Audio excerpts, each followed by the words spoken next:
Hey everyone, it is Deflating Atheism here with my old friend, Fabulous Agnostic, for a belated current events chat, and he has things weighing on his mind, as do I. And I I have to, think everybody does, don't they? yeah, admittedly, I have to admit, I find it kind of hard to uh, sort of abide by this sort of charter of my channel, which is deflating atheism, because atheists are like 3 miles from my a lot of people have problems with our atheists, but atheism per se isn't really part of the problem. But why do you introduce yourselves to people who have had the pleasure of seeing you before? I mean, how many of those people will be left of the group that you get every time? I am the Fabulous Agnostic. I live in the UK, the centre of the UK, pretty much in the Midlands. Not that it makes any difference because you can get anywhere in the UK after about 3 hours of driving anyway. So it's a lot smaller than America, in every other part of America. I When they had the Prince Philip funeral procession, it went right by your front door, I'm sure. Yeah, well, obviously. I mean, as you know, as I've said multiple times on this channel, the top of my street is Buckingham Palace, and the bottom is Stonehenge. And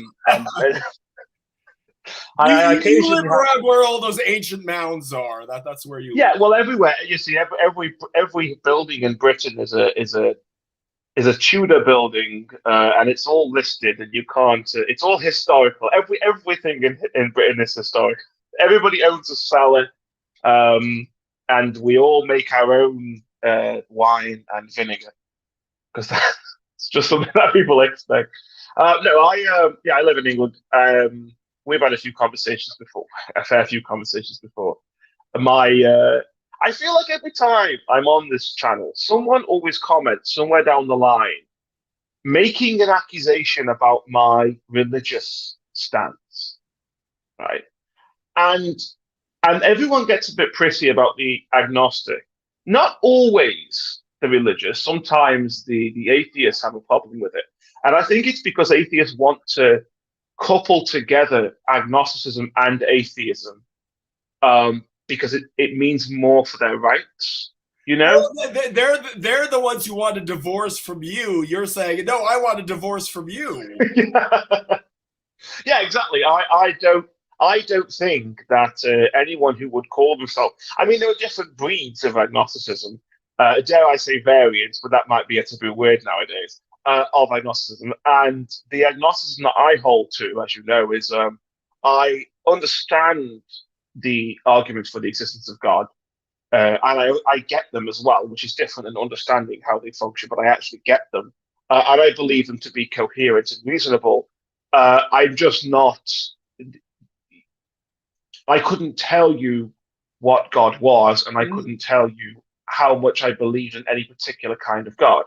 I am forced, gun to my head, to make the assessment that um, the universe is created, and I hold a deist view of reality, but still an agnostic view because I couldn't tell you what that God is. But I wouldn't be agnostic if the other arguments for personal gods weren't persuasive to some degree.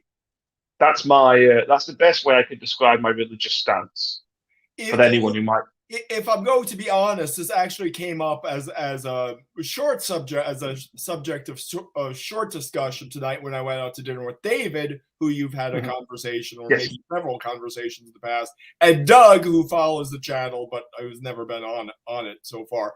But we were actually talking about your name. I said, well, he's an agnostic who believes that believing that the universe has a designer and creator is the rational Yes. inference.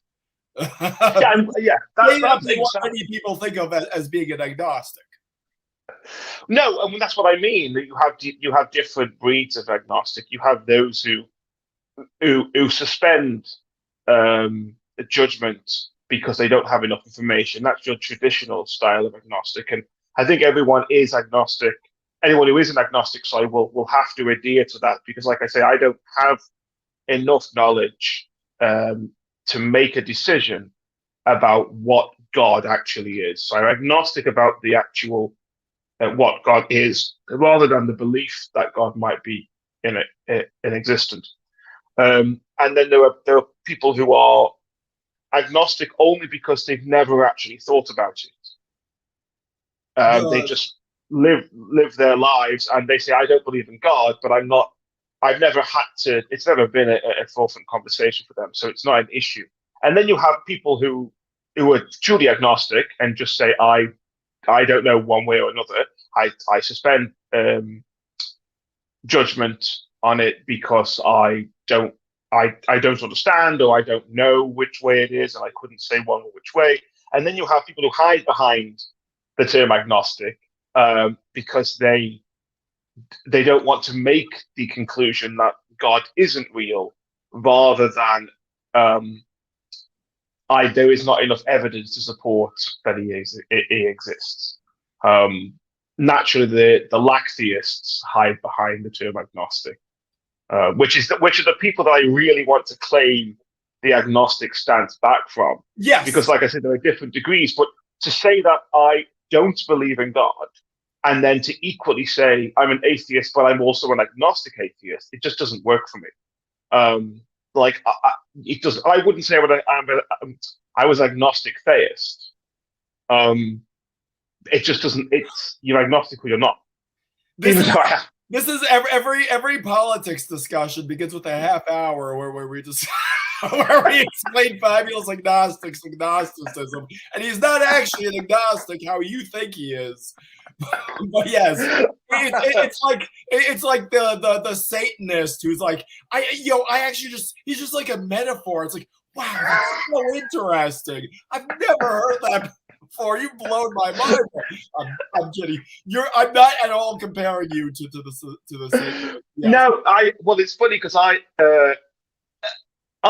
let's I suppose we could if you really wanted to, given this is the biography stage of this discussion. Well, I okay, always we're blocking off the first 90 minutes for this. Yes, it will probably take that long to get through this. I've moved through so much of the let's call it the seven-pointed star of belief, according to Dawkins. Oh With yes.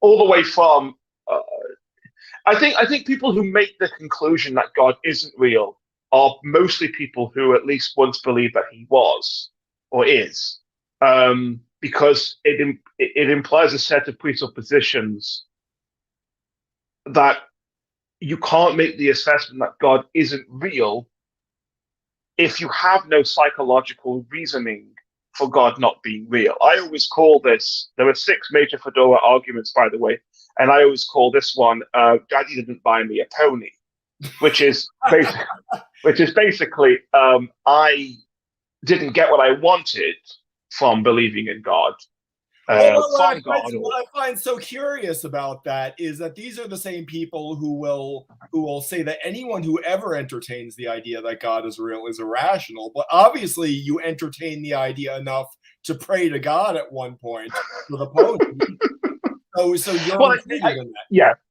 yeah. Well, this is the thing. You have these. I don't think anyone who says God isn't real either falls into that category, or maybe just what I tend to find is it's a psychological assessment rather than a realistic one, and I'll get on to why that's important in a minute. Well, Now, I'll just interject, or maybe they feel that they have a logical argument whose deductive conclusion is that God does not exist.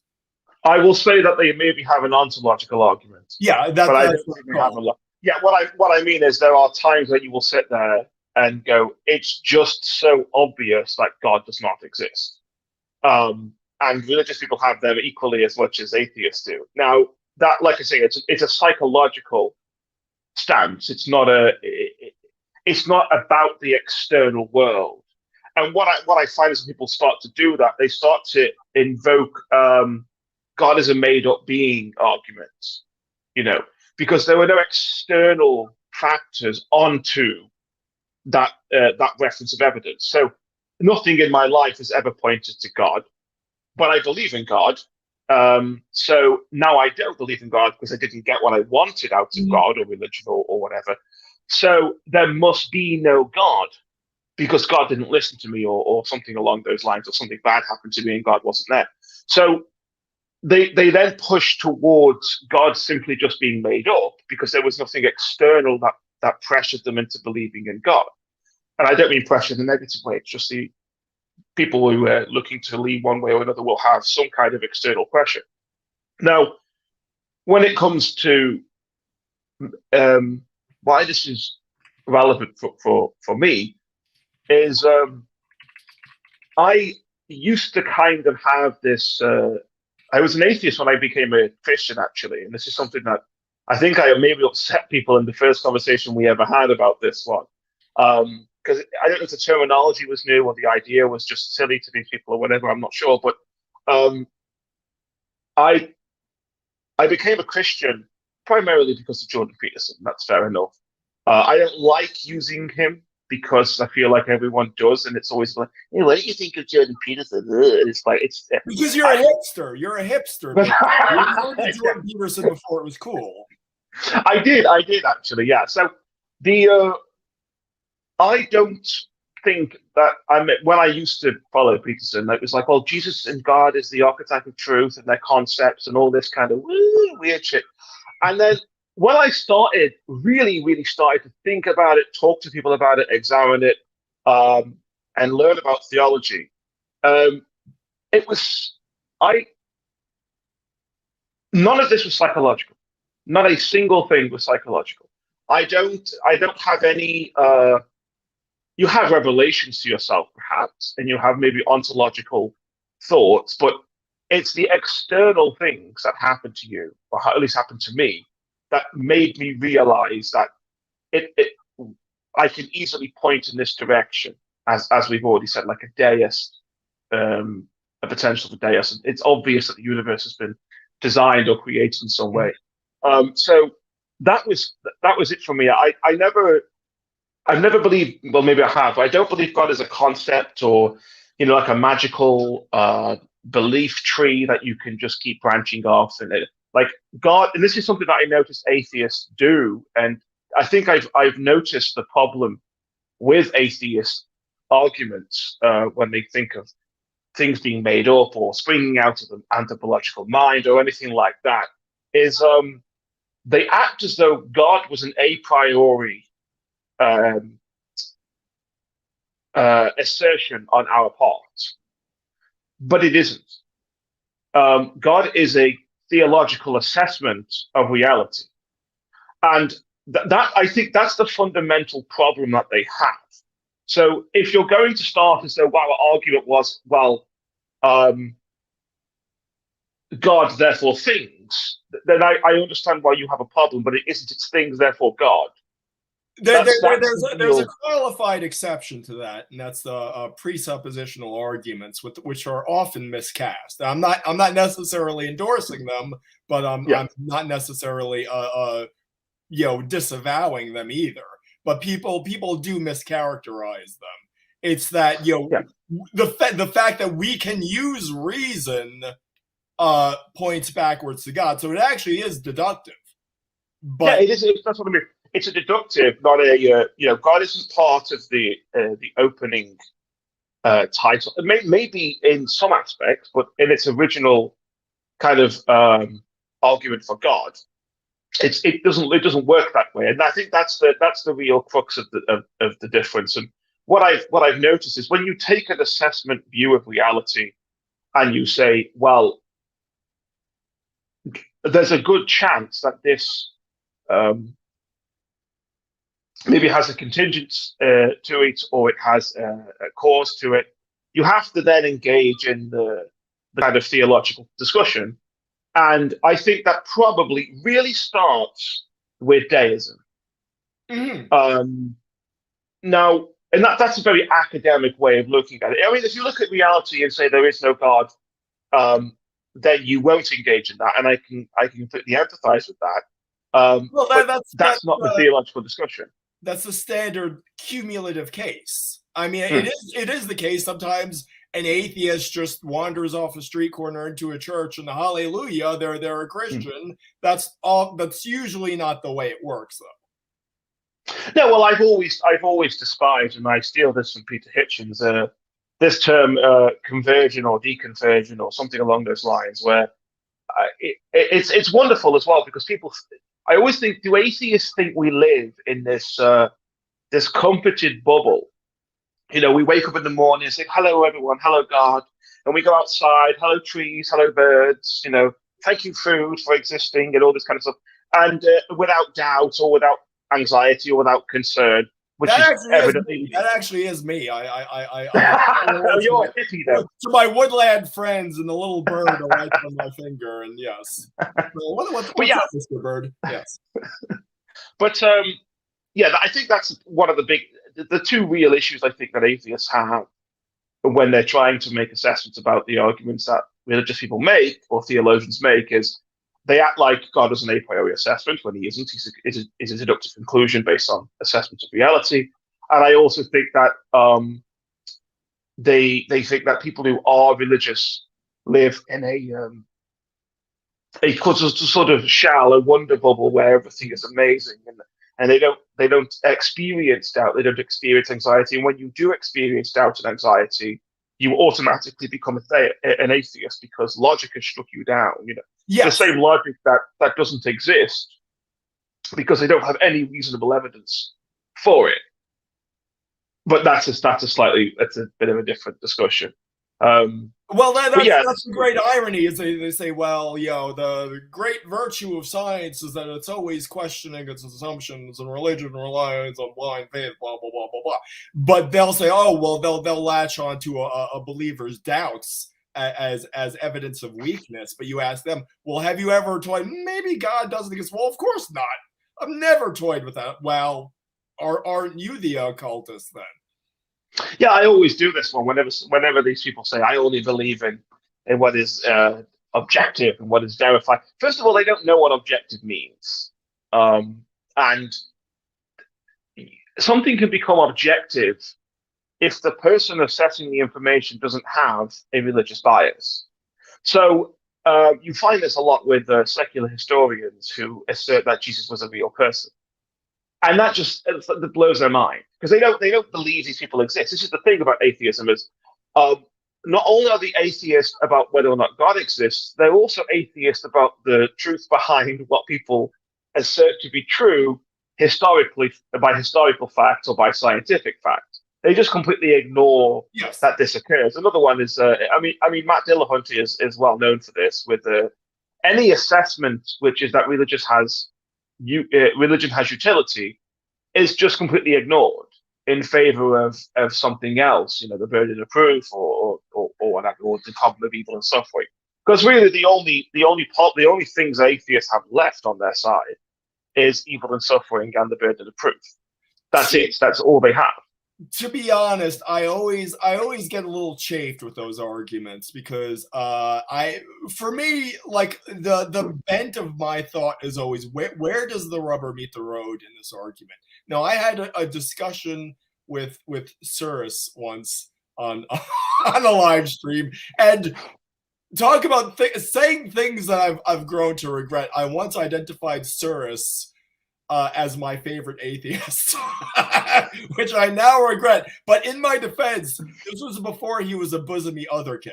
Okay, so in my defense, this was before he took on he achieved his final form as a bosomy otherkin. We had a discussion, and it was about this utility argument. He was, well, religion has a deleterious effect on society, and I got so frustrated with the entire argument. I said, let's say for the sake of argument, I agree with everything you say. What are you going to do about it?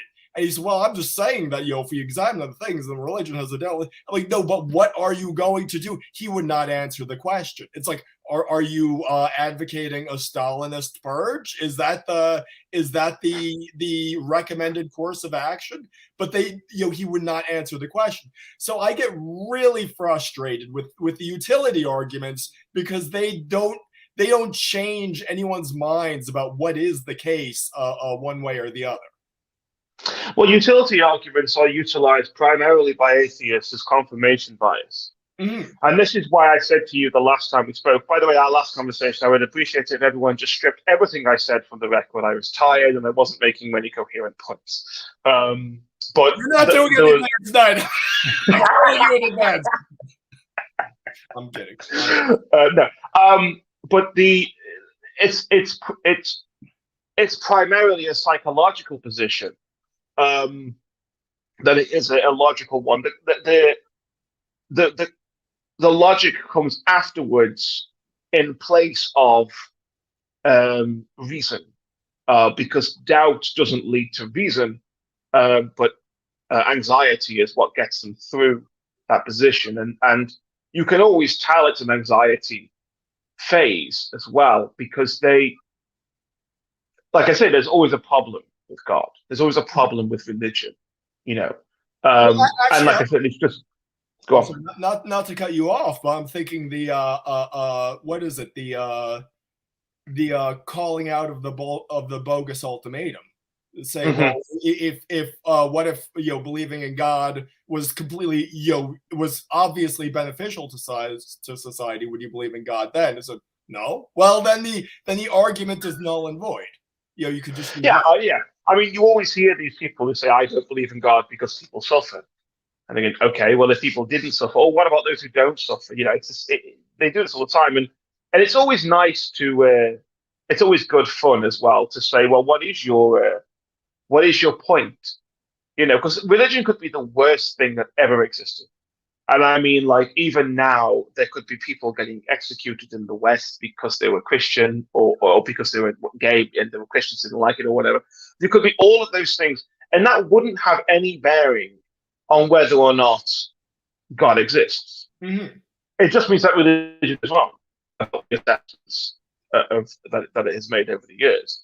And they never make that distinction. It's because not believing in God comes first, psychologically, and then they justify their position by finding any data that they can possibly find. And it's not even like it doesn't have to be pinned to atrocities or moral atrocities. Okay, so like people who have a psychological disposition to not believing in God because of anxiety purposes, they will find any information that they can to keep them away from turning back to God for evidential purposes. So they will go, okay, well, I believe that the universe is fine-tuned, right? Instead of engaging with the idea that the universe is fine-tuned because it would point to a creator, they simply go, well, aha, in the Bible it says that masturbation is wrong, and I quite like masturbating, so therefore I'm going to take myself away from this reality, this potential reality. And as I've said before, anyone who ever wants to ask what authority I have on this subject, I was an atheist who behaved exactly like this. Not the masturbation thing. Masturbation's the devil, by the way. But I've done all of these before, and you start with the idea that God isn't real because something happens, something shakes your faith and worldview, and you engage in, let's see what everyone else says about it. You don't look, at that point, you're not looking for religious people to bring you back out of the darkness. You're looking for more atheists to keep you there. And I've given this example many times before. Christopher Hitchens still believed, all the way until the latter years of his life, that the discussion about the end of the universe was a reason to believe in atheism or not believe in God. But there is no reason to make that assessment at all. And he uses this in his arguments, his debate with William Lane Craig. And I saw this when I was much younger, maybe in my early 20s. And even I went, oh, that's good. Yeah, because that's what I thought as well. So it's a confirmation bias exercise, Christopher Hitchens relied a lot on these seems to me arguments. It's like, well, Yeah. it seems to me that if God would reveal himself in human form, he wouldn't wait until 0 AD to do so. Well, maybe there's a good reason. And actually, William Lane Craig actually had a good response. He said there were The population thing. people after that point in history as there were before, so it was actually a perfect sort of bottleneck there. But all of his arguments are these sort of superficially appealing sort of seems to me argument. Well, it seems to me if I were God, I would have done this, but obviously God did not do that, ergo God does not exist. Yeah, well, it's in the concept of Christopher Hitchens being God. I would feel certainly sorry for the citizens of Iraq, given that he supported the Iraq War. We're in politics now. We've gone to politics now. By the way, well, go on. No, you say what you're going to say. Then I was going to go into the comments. Oh, right. Okay, that's probably a good idea. No, I mean, I can kind of wrap it up. I mean, everybody has. I'm going through this myself at the minute about why dinosaurs, why early humans, why what is the teleology behind that? But it's two responses. One which is kind of funny, one which is a little bit more to the point. The one which is imagine when you put something off and you forget about it for so long, and then you go, oh, I have to do that now, and it's always like 6 months later. Well, maybe for God it was 2 or 3 billion years later. Like, oh, I've got that thing I need to do. Where's the diary? Oh, I have to go teach the humans how to not murder each other. Oh, I'll do it tomorrow or whatever. And then like a few thousand years have passed and I better do that now, actually. They're still figuring out which berries to eat. I mean, yeah. Yeah, and the other one, it's like, why at that point? Well, and this is why when I'll use to move us up to the next bit, actually. There was obviously a lot of shit going down, and God thought it's time now to do it, really.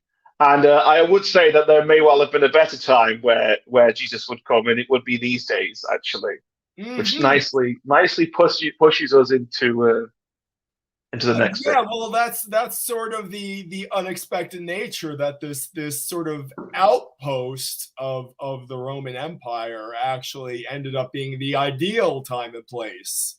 That sort of ideal bottleneck. But I do the people in the comments are dropping some gems here. I have to thank Peace. He gave us. We need to mark this one down. This is. We need to remember this one. New atheist fragility. We need to remember that term. New atheist fragility. Yes, that's good. I like that. Yeah. It enables all the amazing atheist AIU. Atheism is unstoppable.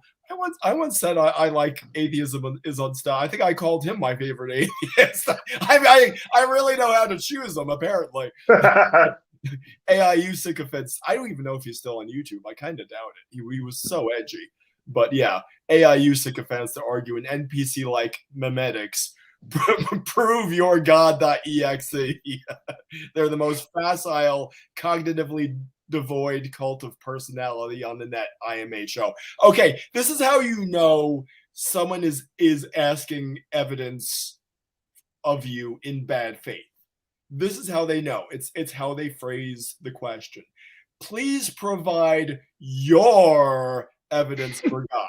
It's so belittling. Like they expect you to do your little kindergarten show and tell presentation to their satisfaction. What you will never hear an atheist say is, please give me some resources where I can better educate myself on these issues. You will never hear them ask that. They will say, they will demand, give me your evidence for God. So you serve it to them on a little silver platter and they go, whoo, they knock it out of your hands. They say, this evidence does not please me. I am displeased with this evidence. Get me some new evidence.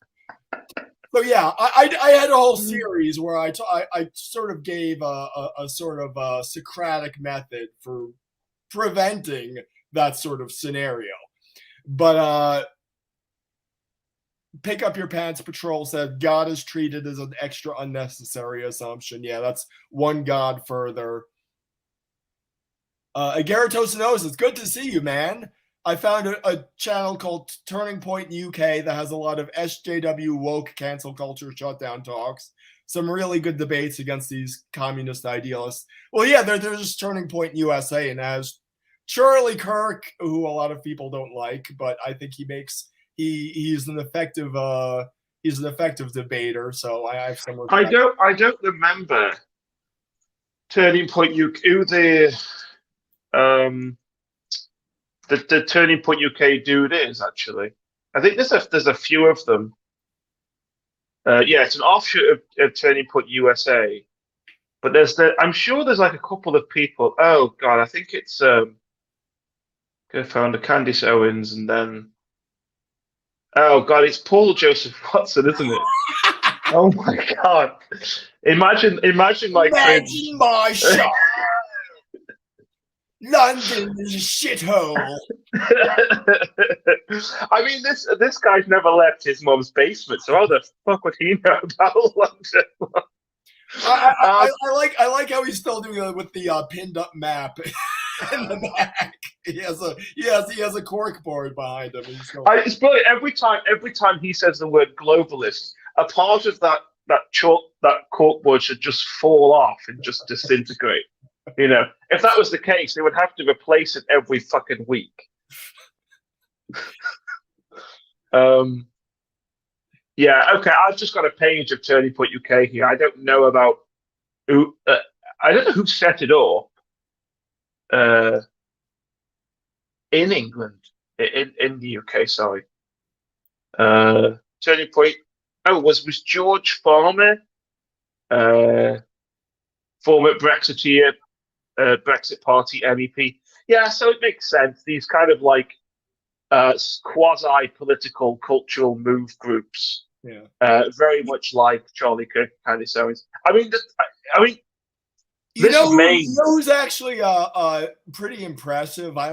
Maybe you're well familiar with him. I don't know, but whoever is the guy behind Titiana McGrath, if you've ever seen him, he's British. He's a British guy who does the Titiana McGrath.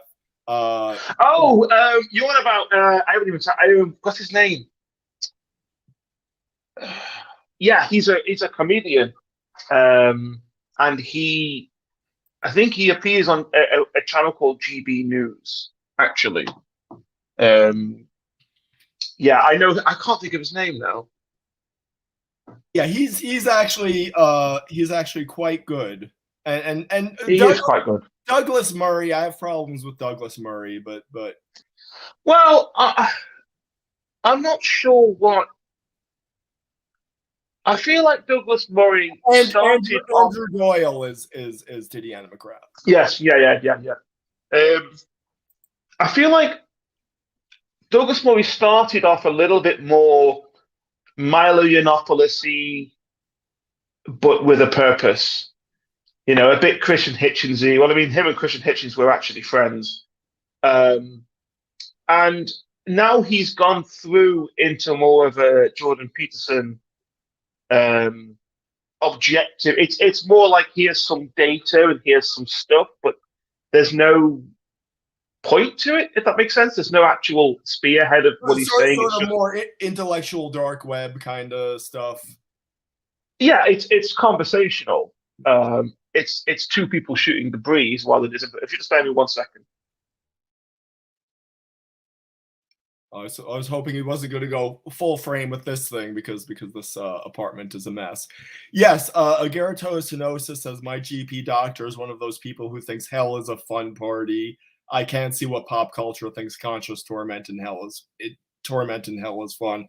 Yeah, I remember there was some atheist online who said that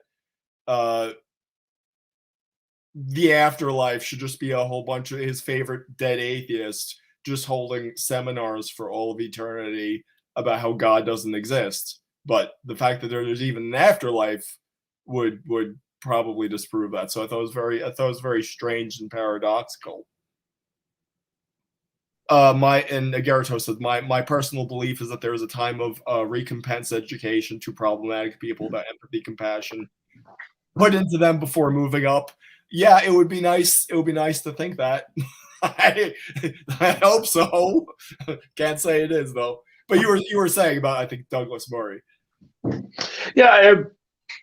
Sorry, I've got like flu, so I'm just all like, Yeah. yeah. I just feel it's all well and good listening to him, but there's no zingers, you know? There's no like little points where you can go, yeah, I can use that. That's of any utility. It is like secondhand intelligentsia style conversation that he engages in now. And yeah, I mean, if you ever It's look like at, if someone grows up in that milieu of sort of upper middle class English and goes to the right schools, they could yeah, basically color by numbers at that point. Yeah. yeah, pretty much. And And they don't end up an atheist. Yes.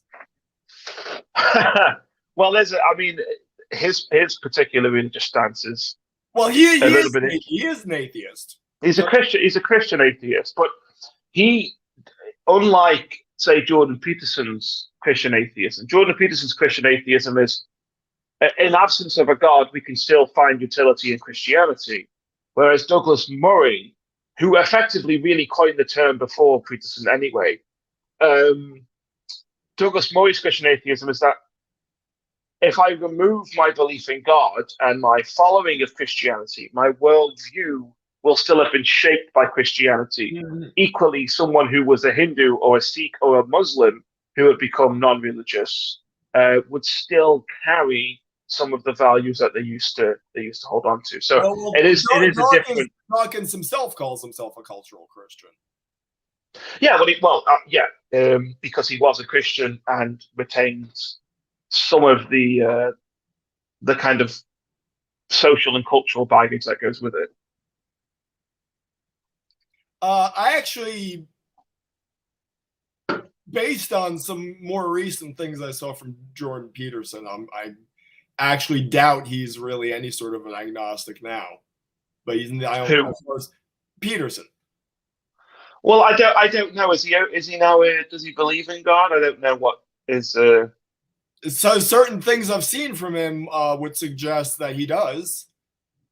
Well, it's always been interesting actually because I've got one of my best friends is a bit of a new atheist style person. Not as much as he thinks he is, but he is. And he even tried to make an assessment of Jordan Peterson. And it's the same assessment that they all make. It's Jordan Peterson does believe in God. He is an apologist shill, and he just doesn't want to lose a lot of fan base of people who believe in God. Or even better than that is he's just doing this so that when he comes out as a Christian, he's going to be employed by all these right wing organizations and Christian organizations as the skin they want. Yeah, I mean, it's interesting. I just think I completely when I hear him talk about God, I listen to it and I go, yeah, I see what you mean there. I mean, when somebody once asked him, do you think God exists? He says, I'm going to answer the way that I always answer, which is, I don't know, but I hope not. And it's more of a joke. And I've said that before in the past, long before Peterson said it. Someone said, "Oh, do you think that?" I says, "I don't know, but I hope not, because I can't see me going all the way up." But well, I don't know. Yeah, I mean that's like when Jordan Peterson he talks about metaphysics and he's said this before. He's not closed off to the fact that when he's talking about like archetypes and stuff, these connect in a very direct way to metaphysics. And like I was talking about the famous C.S. Lewis quote, he said, Christianity is the myth that is also true. Mm. So I there would be a very minor tweaking of him. I think for him, it's really an unfair assessment. So, well, Christianity is just a useful metaphor or something. I think it goes a little deeper than that, where it would be actually very easy for him to transition into a sort of Orthodox Christianity without having to abandon this sort of archetypal metaphorical stance that he has. No, I think so, and this is why I've always held that there's a coherency to Christianity from a biblical point of view. You don't have to believe in God in order to find the Bible to be reasonable and coherent. I mean, there's probably some atheists not watching this now because they never do, but out there who would see that and start frantically, fighting with his keyboard on his blog through all the crisp packets and hair from his neck beard all over to tell me all about how talking donkeys and incest is not reasonable and all By this. the way, we're Americans, so you're going to talk about Cheetos. We don't know what Chris. Oh right, okay, sorry. A sea of Cheetos. Yes. I'm not very good at accents, by the way. I do very well, so So the more I think and the more I engage with Christian truth, the more it becomes comprehensible and it becomes reasonable. Yeah, in my opinion. Agaratos, I don't think I read your comment before. I got your email. I got your email from previous episode. Was thinking of having a chat, preferably offline initially, at least. Yeah, that would be great. I'm sorry. I think that was just sort of privately to me, but yes. I generally tend. Thank you for the donation. However, I generally tend to think what I say before speaking, so conversation may be a bit slower. Yeah, I don't know if you remember that meme, if you've ever seen the meme. When a person made a cake of their cat, but it looks really sad. The sentence in my head and the sentence when I say it out loud. Yes, exactly. The cake of the cat is what my sentence is when I actually say it. That's what I deal with all the time. So yeah, I definitely.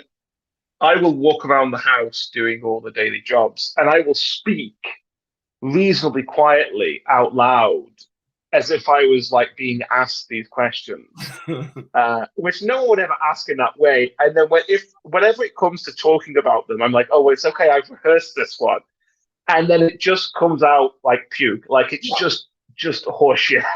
Like it's just terrible, and I think no one's going to believe that I'm a credible person after saying it like that. Well, I got to give credit to Jordan Peterson. He's the guy who stammers as much as I would. Sometimes he just thinks. He'll give himself a few seconds before even opening his mouth. So that actually gives me hope. He's so well respected, but he still stammers and he still pauses and all that. Well, he's very precise. I'm just going to make another gin, but I will keep talking. Okay. He's very precise in his language. That's what gives him the edge. And what I notice, you can tell how precise Jordan Peterson is, because when he performs even the minor of slip-ups, they will jump on him so quickly, even if there's no justification for it. He will say something like, women wear lipstick to appear more attractive. Women wear lipstick in the office. Women want to appear to be attractive in the office. And they will then just dive on him from such a great height to say, "Oh, what you're saying is that women who wear lipstick deserve to be sexually assaulted and harassed in the office." And he will just be like, "Well, that's not what I'm saying." Yeah. I mean, second to Donald Trump, Jordan Peterson is the most misquoted person in the West. Yeah. Well. Yeah, the forced monogamy comment was another one where he perhaps could have chosen his words a little better. But yeah. I mean, no doubt that he has, like everybody, things that I've said many a time. You think, well, you could easily take that in any direction. Um, and what I always find bizarre is just the complete lack of charity, Mm-hmm. given how easy it is to slip up in language. And you can certainly say something that you don't believe or you don't think, because you're nervous, you're tired, you're pissed, or you just don't know how to find the right words. Mm-hmm. Um, there is a distinct lack of charity, um, with things. What I always I just go off my own instinct really, because my instincts are pretty good on this. When someone says something that I know they don't believe, I will know and I'll go, "That's not what you believe." Or, but when I hear someone say something and my suspicion picks up, it tends to be that they actually do mean that. But I just rely on my instinct there. Sorry. John Harrison just wants to see Felina. I'm so sorry. maybe I am I bet he does. sorry. I don't have the décolletage. But yes, yeah. Well, that goes into like it's funny you bring up Donald Trump. Donald Trump is obviously a very intelligent man. I think the one place he lacks is verbal intelligence, which I is what makes looking at him so frustrating. But I think it's also what causes his enemies to underestimate him at all times. And I find watching Donald Trump is frustrating for the same reasons that watching Kanye West is frustrating, because sometimes they just hit the nail right on the head in the way that is absolutely perfect and essential. It's like the right thing at the right time. It's like when Joe Rogan was talking with Sanjay Gupta, and Sanjay Gupta says, "Yo, you seem very disturbed by the fact that CNN is saying this," and Joe Rogan said right back, "Well, you should be disturbed." That was the right thing to say at the right time. I'm not saying, Joe Rogan is. I will certainly be the first person, the imperfect vessel, but he was the right man at the right time, saying the right thing that just completely hit the nail on the head. And Sanjay Gupta did not know what to say. I assume that you're familiar with this exchange. No, I'm not. I despise Joe Rogan. Well, Um, no, that's what I'm saying. That's what I'm saying. yeah. I did not have a high opinion of him either. Hmm. But any man, I'm sorry. There's like a quote from Peter Buck, of the guitarist of REM, and he said, any night in any city, in any club in the world, any rock band can be the best Oh, rock band in the world. I like that quote. That's what truth is. You could be any person who's speaking could be the best orator in the world at that special moment. And so, yeah, that was it was almost the voice of God was coming through Joe Rogan at that moment. And so, yeah, it was a very good. So Sanjay Gupta is the resident hack, MD for CNN. So he's medical propagandist in chief. And yeah. We have Dr. Hillary in Britain, who is um, the mouthpiece of the pro restriction, uh, pro vaccination, pro vaccination mandate in England. yeah, so the Sanjay Gupta went down. You almost have to think, what was he thinking? He went down to Austin. He went, these people just live in like New York or something. He went down to Austin, Texas, to Joe Rogan's studio for a 3-hour discussion. and Joe Rogan's studio, in fairness, it's very intense because they're face to face. Normally Mm-hmm. when you see people in like a talk show or something, or in a studio, they're angled at a 90-degree angle or something. No, they're just face to face. So, and it was that way for 3 hours. And so Joe Rogan just, pardon the expression, just got him on the ropes. And it was a beautiful thing to behold. Yeah, well, this is why these mouthpieces of medical propaganda shouldn't be on these things because they couldn't. I mean, I watch these programs and I watch these crazy people they have on them, and I think give them 10 minutes with me. Mm. I'm by no means a grand debater. I'm certainly not a philosopher. I'm not a medical scientist, but just the stuff they are saying, and they're getting away with saying it without someone really saying that's just stupid, Mm. or whatever, or just pulling them up on it. It's so ridiculous. I mean, as I said to you before, there are people in our media who will say, "Oh, well, unvaccinated people are dangerous," and you think, do you not think that kind of language? Someone should say to them, "Do you think that language is necessary or useful?" or even true to the point. I mean, they weren't dangerous a year ago.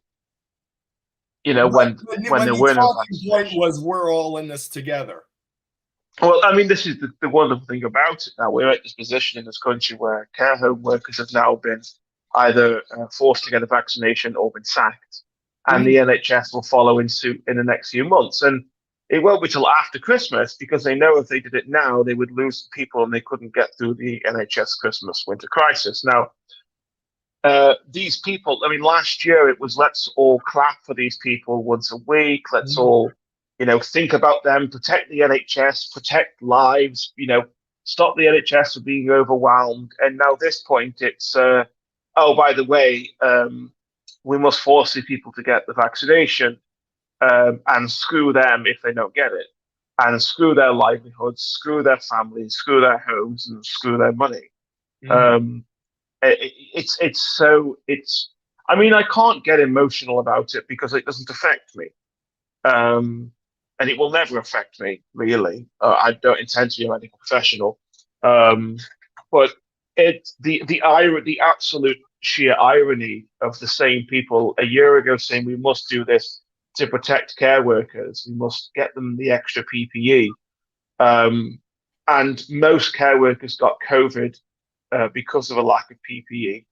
And now they're saying, well, despite the fact that you've already had it and you survived, and the people around you survived, you must now have, in total, 6 vaccinations between you and your clients in order to prevent this virus that both of you have already survived and both of you already have natural immunity to. It's just a freak show. Mm. It's just a freak show. There's Um, yeah, there's Aguerrito says the New Zealand Prime Minister. This is actually old news. Said that there will be a two classes of people. yeah, Yeah, it's the Anglophone world. It's the English speaking world on the knife's edge here. It's someone's giving the governments their directives. They're obviously not independently reaching these same policies. It's like when all the news organizations have the same headlines, someone's obviously giving them their headlines. They're not reaching these independently. So the fact that it's the US, the UK, New Zealand, and Australia all have the same totalitarian policies, they're obviously getting this from some higher authority. it's so weird because when you really take a step back, you have to just go, what the fuck is going on? Mm-hmm. Like really, just what is going on? And you don't even. It isn't just COVID now. It's, oh well, we've all got to bound together now to, make the world a greener place. And the thing is, I've never, as I said to you before, I'm not a. I veer very rapidly away from any conspiracy, but it does half make you wonder what the hell's going on because it's always the poor people, isn't it? It's never the tell me where one rich person that has suffered financially Mm-hmm. as a result of COVID. To use the Instead, they got more money out of COVID. yeah that's to use Bernie Sanders, he always talks about the millionaires and the billionaires, they have to pay their fair share. Well, due to Democrat policies, has been an absolute boon for the billionaire class when Amazon and Walmart just increased their billions. Meanwhile, to use one of your favorite expressions that's used by the left, the billionaire class has pulled up the ladder behind them, so that the aspirational middle class who own small businesses, who got one gut punch after another when American cities went up in flames last year, and all the Antifa went up against their capitalist oppressors. Well, isn't it funny? Their capitalist oppressors are not Bill Gates or Elon Musk or Tim Cook. It's always the guy with the general store down the street. He's always the guy. Well, he's middle class himself. But they turned the lower middle class against the upper middle class, while the billionaire class just amassed their billions. Now, the left, who I seem to recall a time not too long ago when you get any leftist on the street and they were like, it's big pharma, man, big pharma conspiracy, man. Well, now you want to give them the greatest Christmas gift they've ever been given, with a mandate where they get to name their own price. Oh, by the way, I'm sorry, I'm going to go off on a tear here. You're going to have to just step aside for a moment. So you're talking about hypocrisy. Oh, well, you have the left, who is always for labor unions. They always proclaim themselves to be the people of labor. Well, guess what? New York State, they're going to be laying off public works employees who refuse to get the jab without pension.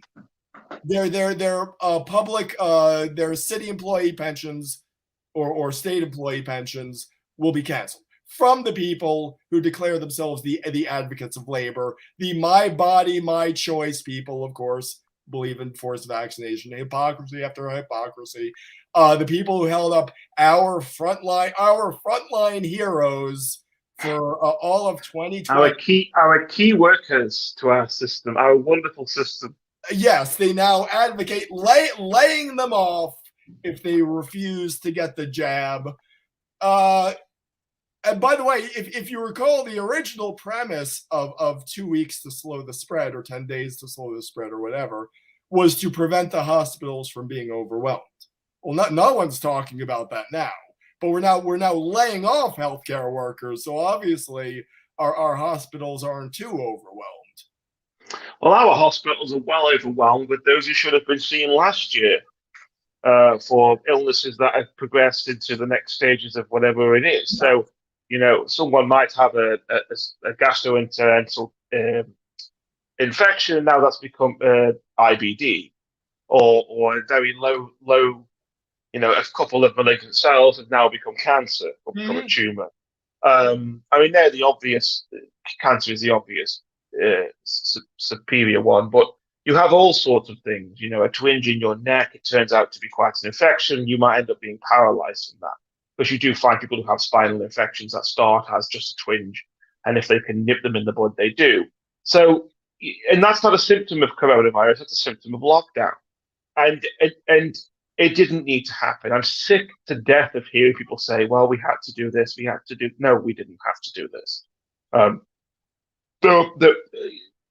I don't really like about the city in Ireland that's 97% vaxxed and has the highest COVID rate in Ireland. Yeah, it's the thing is, the reason why, and I'm siding a little bit with the COVID scaremongers a little bit, because what happens, and the same thing happened the reason the numbers went up from wearing a mask was when you take a mitigating procedure when you take a procedure that mitigates your likelihood of contracting a virus, you forego all of the other mitigating factors for the most powerful one. So for a while, we were told it was 2 meters. 2 meters would protect you. at least 1 meter would keep you somewhat safe. 2 meters is Well, the they best. now admit that was completely arbitrary. Yes, but it's at the time it kind of made sense. You can create distance between two people, and it stops the virus from potentially getting to you. Then they switched this out for masks. So when masks came in, the 2 meter rule was completely abolished. It became 1 meter because that was 1 meter of mitigation. So what you do is when you implement a new restriction as the strongest restriction, or the strongest intervention, let's say, you eliminate the weaker intervention. So if the vaccination is the strongest intervention which we can do, which it is, then what we do is we remove almost every other intervention. So 2 meters goes out the window. Groups, not meeting in groups goes out of the window. Uh, Hand washing. You would imagine that hand washing has gone up, but actually it hasn't because people rely on sanitizer. Mm. Well, sanitizer doesn't perform the same job as washing your hands because sanitizer isn't a degrease. Um, it doesn't defat the virus. So when you wash your hands, what you're actually doing is you're stopping oil and grease and dirt from forming, so that the bacteria and viruses can live on that. You're killing that off, like washing up liquid does effectively. It breaks down the fats which help to produce. I don't know the terminology, but this is effectively how it works. Now, when you put sanitizer on, all you're doing is killing bacteria. It doesn't need fat and grease to survive. You're not actually going to really kill COVID. You'll kill fresh COVID, but COVID that's been settled and becomes infectious, it won't do a damn thing to. So people are going to the toilet, men especially, because men are disgusting, and they're not washing their hands. They're just using sanitizer as a replacement for washing your hands because everybody believed that sanitizer, because it was everywhere, was a better mechanism than washing your hands. It turns out from the very beginning, and the World Health Organization said this, that washing your hands and distance as a precautionary mechanism were the only things that made any difference. Masks didn't do anything. Distance, group sizes is one of those things that makes obvious sense, but it has very little bearing. All it does is it increases the likelihood that you'll infect more people rather than be infectious. Because I think people think that you're more likely to get it in a group, but that's not true. You're more likely to have a higher infection rate if there's an infected person in it. So, like, they don't phrase these things in this particular way. They phrase them in the worst possible scenario. They use a metaphorical, dare I say, a metaphorical truth.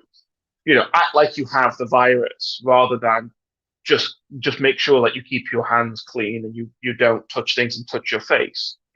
Well, they phrase it in such a selective and inconsistent way that the entire believability of the opinion makers of society has been shot. It's done, and this is a kind of a conversation. It's a bigger conversation than I think even one YouTube stream would allow. But yeah, so they told us that we had to close down our small businesses because of COVID.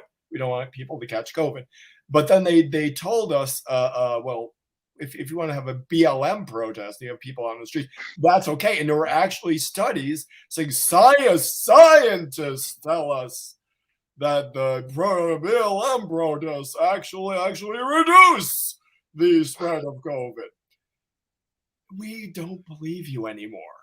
There's a whole, No. and they're going to come out, because we've already seen Project Veritas has already told us this is going to be their next hysteria. They're going to go back to climate change, to global warming. It's not going to work. We don't believe you anymore. You told us that opening our businesses would spread COVID, but BLM protests would reduce them. You told us that a condo building in Florida collapsed because of global warming. We don't believe you anymore. Okay, the government, they're making energy policies to it's the infrastructure deal. The infrastructure deal has payments that go out to 2050. But I thought the world was going to end in 2030. That's 20 years after the world ends. If right, look, this is the government. Here's something, right? I never make arguments about climate change. I don't care about climate change. It's not on my radar. I won't live long enough to see the end, unfortunately. So it's just not on my radar. Okay, I do think we use too much plastic, for example, Well, and that that's was an evident. I don't want to cut you off again, but that Sorry? was that because you're sort of my generation. You Hmm. remember when they talked about environmentalism, which is not a word that anyone uses anymore. There's just the climate change cult. Yeah, No yeah. one's talking about acid rain or well, some people talk about plastic pollution, but there are all these myriad concerns that have all gotten gobbled up by the climate change cult. Yeah, absolutely. And plastic is all but ignored now, even though it's still the major contributing factor for a lot of the destruction of sea life, destruction of wildlife, Yeah, which they. there's a whole plastic ocean in the Pacific Yeah, Ocean. absolutely, absolutely. It's just awful. But I'm not particularly like it's. There is very little that I, as an individual, can do about it. Now, here's how much you know that the climate change stuff is about money and it is bullshit. Is the government has spent the past 18 months putting restrictions onto what we put in our bodies, how we move, how we talk, how we communicate, and they did this with almost no resistance whatsoever. Mm, Okay, if the world was going to end in the next 10 years and the government knew about it, there would be restrictions from the very beginning. The yes. government know that they can put restrictions upon us at any point now, and they might get resistance, they might not get resistance, and they know how to do it. They know how to do it effectively.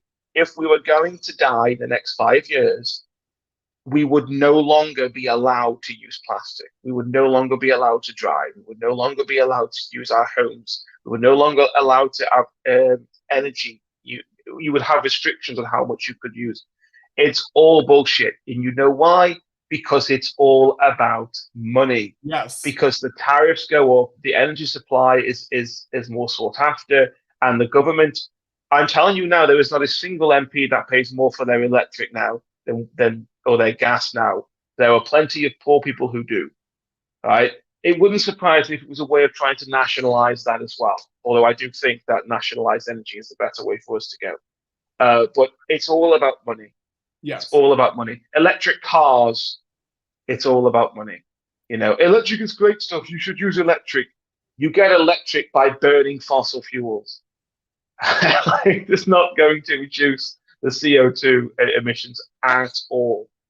You know, No, and then of no. course in 20 years when all these cars when it's something new, when it's like Fred Flintstone cars that we have to drive around in, all those lithium batteries will sit in landfill leaking their way into Uh, the oceans and melting the faces off fish. Then it will be a new the world is ending in 20 years because of all these batteries. There yeah. will always be this push by the eco crazies. It will never be satisfied because it's shock value, right? And one of the things that happens as a result of shock value is you have to keep the shock going, Yes. right? I always, you know what I call these eco people? They're a lot like the atheists of medieval Europe, right? Because atheism in medieval Europe was more about anger at God, right? And you know, there were people who called God a rapist, Mary a whore, Joseph a cuckold, right? These things happened for shock value, for Mm, attention, right? Now, what happened is, as shock value always does, you get a reaction. You have to then up your next shock value, so you have to keep going. And the same thing happens with environmentalists or eco warriors or the cult, the green cult, whatever you want to call them. It starts with, oh, we're going to block the roads. Then it's oh, we're going to glue our faces to the pavement, right? It's just whatever weird, crazy shit they can think of to get more attention. And they are crazy. These people yeah. are insane, right? They will liken people. they liken themselves to superheroes. They liken themselves to like Winston Churchill. The future will remember us as the heroes. They actually say things like this. They are a lot like I said, the atheists of medieval Europe, who just despite what people might say, atheists of medieval Europe did not have a rational argument. It was all psychological. And it's the same with these people. Insulate Britain don't have a rational, consistent argument. They only have scare tactics. They only have fear mongering, catastrophizing. We're going to die in 5 years. We're going to die. The sea level's going to rise and we're all going to die. You know, and you think, well, it's just insanity. It's just insanity. There's no rational basis for it. It's purely psychological. It's you kind of beat me to the punch. I'm kind of angry that you started my point. But no, if I were writing a satire short story about the pecuniary motives behind the global warming cult, there would be something I could say that would be so on the nose. The reader would be like, "Oh, come on, that can't be real." My suspension of belief is completely busted. That is that is insulate Britain. Could the puppet strings be any more obvious? Could it be any more obvious that someone is paying the piper here? Insulate Britain. Yeah, that's a cri de coeur of the youth. I'm sure. The most. I mean, have you seen? Why are they all so glassy eyed? What drug are they taking? It's not. Well, they all smoke weed. That upsets they're me. All, they're all hippies. No, they're on drugs. They're on drugs of some sort. Their eyes are completely glazed over. Yeah, they all smoke weed. They all smoke weed, which they use their job seekers allowance money to pay for. Because none of them work, by the way. Not a single one of them work. They all live in council houses. There's nothing wrong with living in a council house, by the way. But the reason why it's important to live in they live in council houses, and they're the houses that they're moaning about, right? Because the council need to insulate more homes. The council should insulate more homes. I completely agree with the discussion. But like they all live in council houses, and they're all on benefits. Not a single one of them work. No. And they just do it because they want their homes insulated, so they haven't got to pay any more money to heat it up. I mean, you could just get a job, you lazy bum. Like they have these spokespersons, should I say, on like TV over here, and it's like, well, what do you do? I don't work, I'm on benefits. These are like middle-aged people, you know. I walked past. There was a climate change protest in my major city, city centre the other day where my business is, and there was about 20 people just walking around in the rain, going, "What do we want? Climate justice." Yeah. That was climate justice, like this. I don't really want to get into breaking down the stupidity of saying the word climate justice, but justice indicates that there is a unifying like principle by which you can act and pin your justice to. There isn't one for global warming. Even if it was all completely true, we were going to die tomorrow, there's still no underpinning to level justice against. Well, they try to roll it all into the same ball of wax by saying, well, people of color are disproportionately affected. So they do that rigmarole. But it actually reminds me of what you said. Reminds me of, I think, Cory Booker, who was a Democrat candidate for president of the last election. Like, Cory Booker, they were just psycho. All the Democrat candidates were just psychotic. I'm not being allegorical or metaphorical or hyperbolic. They were psychotic, and they said, I don't want talking about abortion rights. I don't want reproductive. I don't want reproductive rights. I want reproductive justice. So reproductive justice would be killing an unborn baby, because they're holding you hostage or something. That's justice.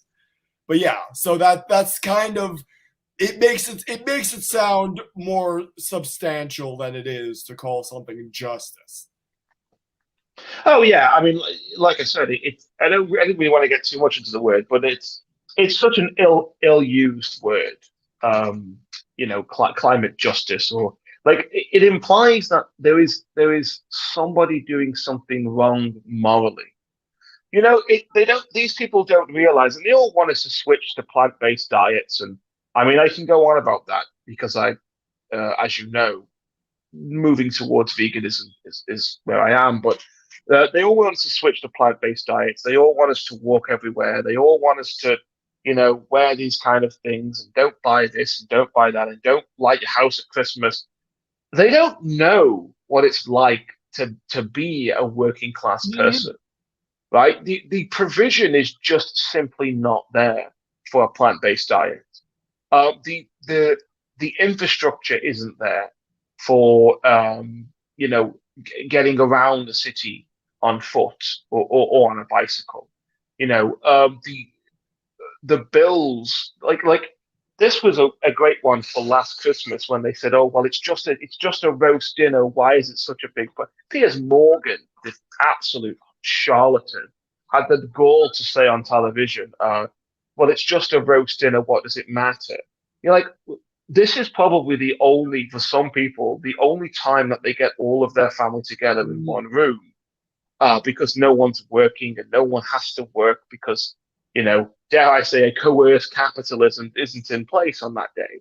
And people can have a dinner together in a home. And they're cramming themselves into small places. It's even more of this problem that we're talking. To turn the lights on in my home will not cost as much. It will turn the lights on in Piers Morgan's home. I can certainly assure you of that. Mhm.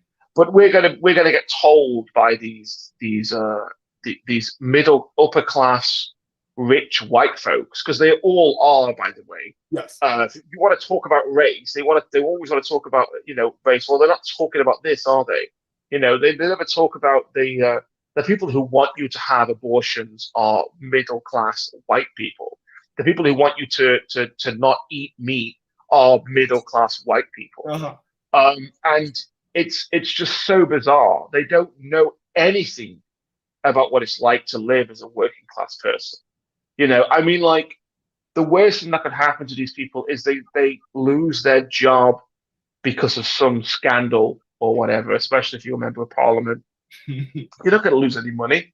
They Yeah. don't even do it for the money. They do it for the money that comes after they're no longer a member of parliament, after they've sold off all the contracts to their mates, and then they inherit They their. go into consulting, yeah, and still collect a pension. Yeah, absolutely. So By the way, like in America, the pension that is not afforded to the public works employees who get laid off because of the mandates, but the of course the senators and representatives all get to keep their $150,000 a year pensions. mhm, mhm.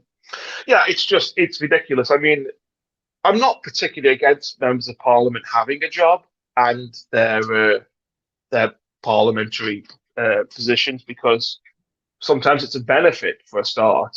And also, if you trained as a doctor or something, you can't just no longer be a doctor. Like there was a legal requirement, like you were a judge or a lawyer or a solicitor or something like that. You need to retain being those things for obvious reasons. But when we're told in our like day-to-day lives that we have to keep paying more for these things, or we shouldn't be buying these things, or can't you just budget your lives better or something like that. Meanwhile, you have members of parliament claiming holidays on expenses because they had a meeting in another country or something along those lines, which happens quite a lot. Well, Um, they have we to go are to a climate conference. Yeah, they have to Yeah, go. well, exactly. We'll all fly to Scotland, Yes. uh, for a trip that could just be done on car or train, rather efficiently actually by train, Over Zoom. or Yeah. just over Zoom, which they've spent the past 2 years, telling us how important it is that we don't meet up, especially people from other countries. We can't travel freely without having three stabs of this injection, but they can travel up and down and see other people from other countries. How many COP26 delegates had to be vaccinated before entering the building? How many of them had to show a COVID pass Yeah. before entering COP26? Not a single one of them. And you can see the mounting hypocrisy at these things. They will come into the building with a mask on in the open air. Then when they enter the building, they'll take it off. And until then until they realize that they're being recorded, in which yeah, case yeah, they all scurry to put their masks on. Yeah. yeah. It's all just an absolute joke. And it's like these people are so old that they don't realize that people have smartphones. Like Michael Gove. Have you seen this? Michael Gove, our I don't remember what his actual title is anymore, but he's a member of Parliament. He's a member of the cabinet actually, and he was caught in Glasgow in a nightclub dancing, and all the MPs are so shocked by this. You're in a nightclub and you're a member of Parliament. Yeah. There's you if there's more than if there isn't 1,000 phones on you, then you're lucky. Like, why is this a shock to you? Yeah. I didn't realize that people are going to be recording me as a member of Parliament in this day and age where everyone is it's just so weird. I'm just going to wash my hands. It might sound weird, but it's really warm in here, so I'm still going to keep talking now. Degrease your hands. Yes, I'm going to degrease my hands to stop the COVID from spreading to my face. Yes. Would you like to read some comments before we move on to? Yeah, I'm scrolling up. There are a lot of comments we missed. It sounds like it's like a really obvious Foley effect. It's like a radio drama. And it's like Fabulous Agnostic is washing his hands, so we have a really over the top splash, splash, splash. Yeah. Yeah. So let's see. Geez, I missed a lot. Yeah. So. Well, why not just have us wear Stars of David? This is peace. I'm thinking right now of a certain lyric from Rage Against the Machine. F you, I won't do. You told me. Okay, so I already made that song. This pisses me off. I hear like Tim Pool in 2021. He's like, it's like that Rage Against the Machine song, only they're saying F you, you got to do what you tell me. I'm like, I not only had that idea, I actually made that song in 2018. Okay? No credit. I'm like Wicked Felina. I'm just constantly aggrieved that I don't get more credit for always being ahead of the curve. But yes, I have the music video on my channel called Control Left Anthem. Actually, I think I changed the name of it. But yeah, it's F you, you got to do what we tell you. Chai Coms must be laughing at our recent Melbourne freedom protests. I read a 2005 chilling speech by Chai Haotian, the previous defense minister of China. There's some video. I'll have to look that up. Yeah, I have Christmas lights. I showed you that before. They are flashing. When I was doing my non-debate with the Canadian atheist, they thought my apartment was on fire. I'm like, well, gee, that might actually drive some views. a Canadian guy who won't get nailed down on anything. But yes, yeah, it's Australia. They're all doing the exact same thing. Hi there, deflating atheism. I hope this was okay with you. What? I don't know what you're referring. Oh, Slam RN. Yeah, I don't know what you're referring to. I hope this is okay with you. And I don't have any problems with anything in the comments. My state still has mandatory masks. Well, yeah, it's all very inconsistent. I actually had to wear a mask for the first time in months when I went.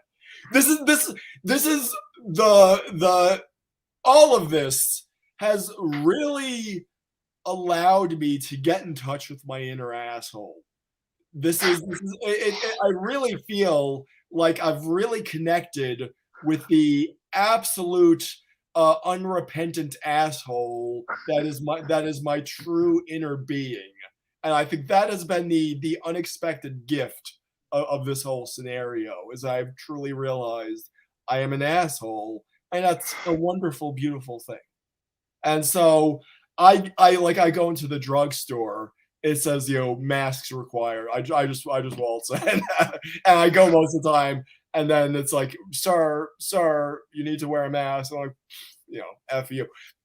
And so basically, I just publicly flout it everywhere. I feel Well, like I it's feel like a man out of control.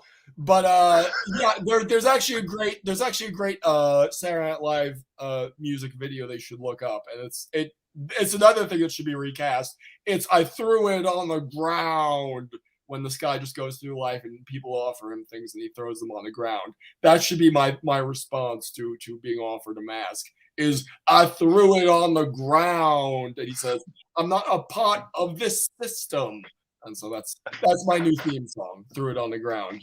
well, it's really ironic that all the people who kind of took themselves to be anti-establishment, Uh-huh. anti-authoritarian, have now been confirmed, as we've been saying for a while, to be the most authoritarian, and to be the most pro-establishment.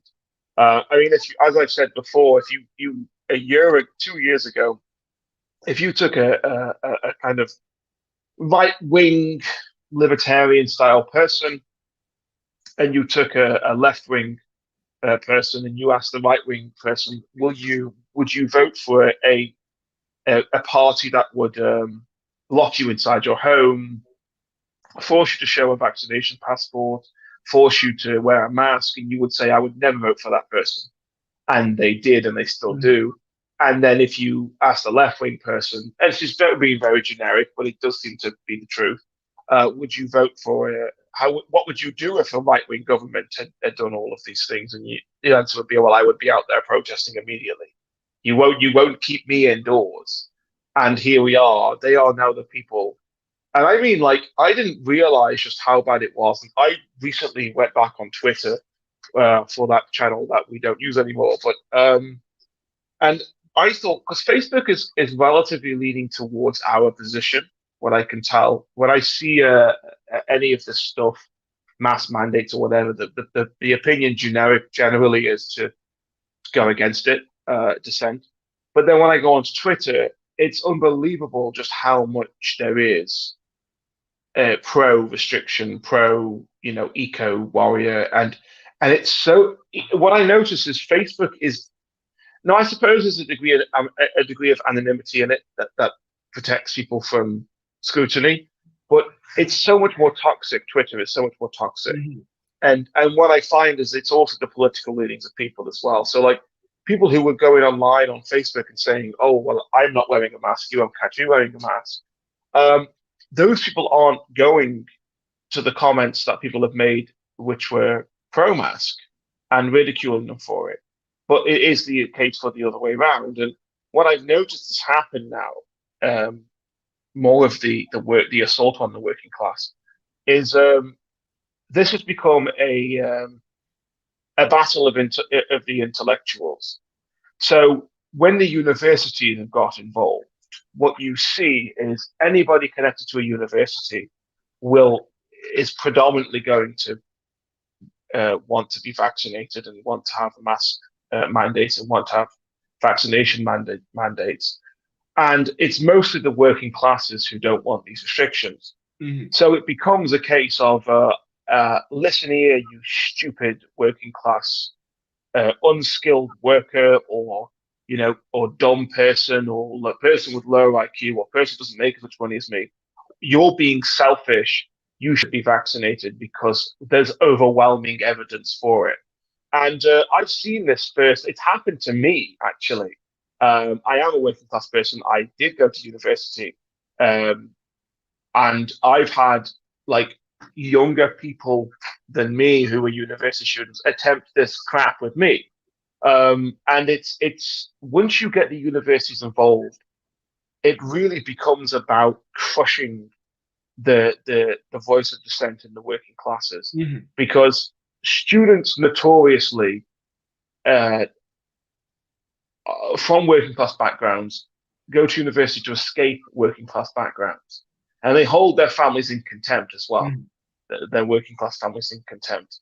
It isn't until they get their late 20s do they start to realize that they are working class people and they do have working class values. And I see this all of the time, all of the time.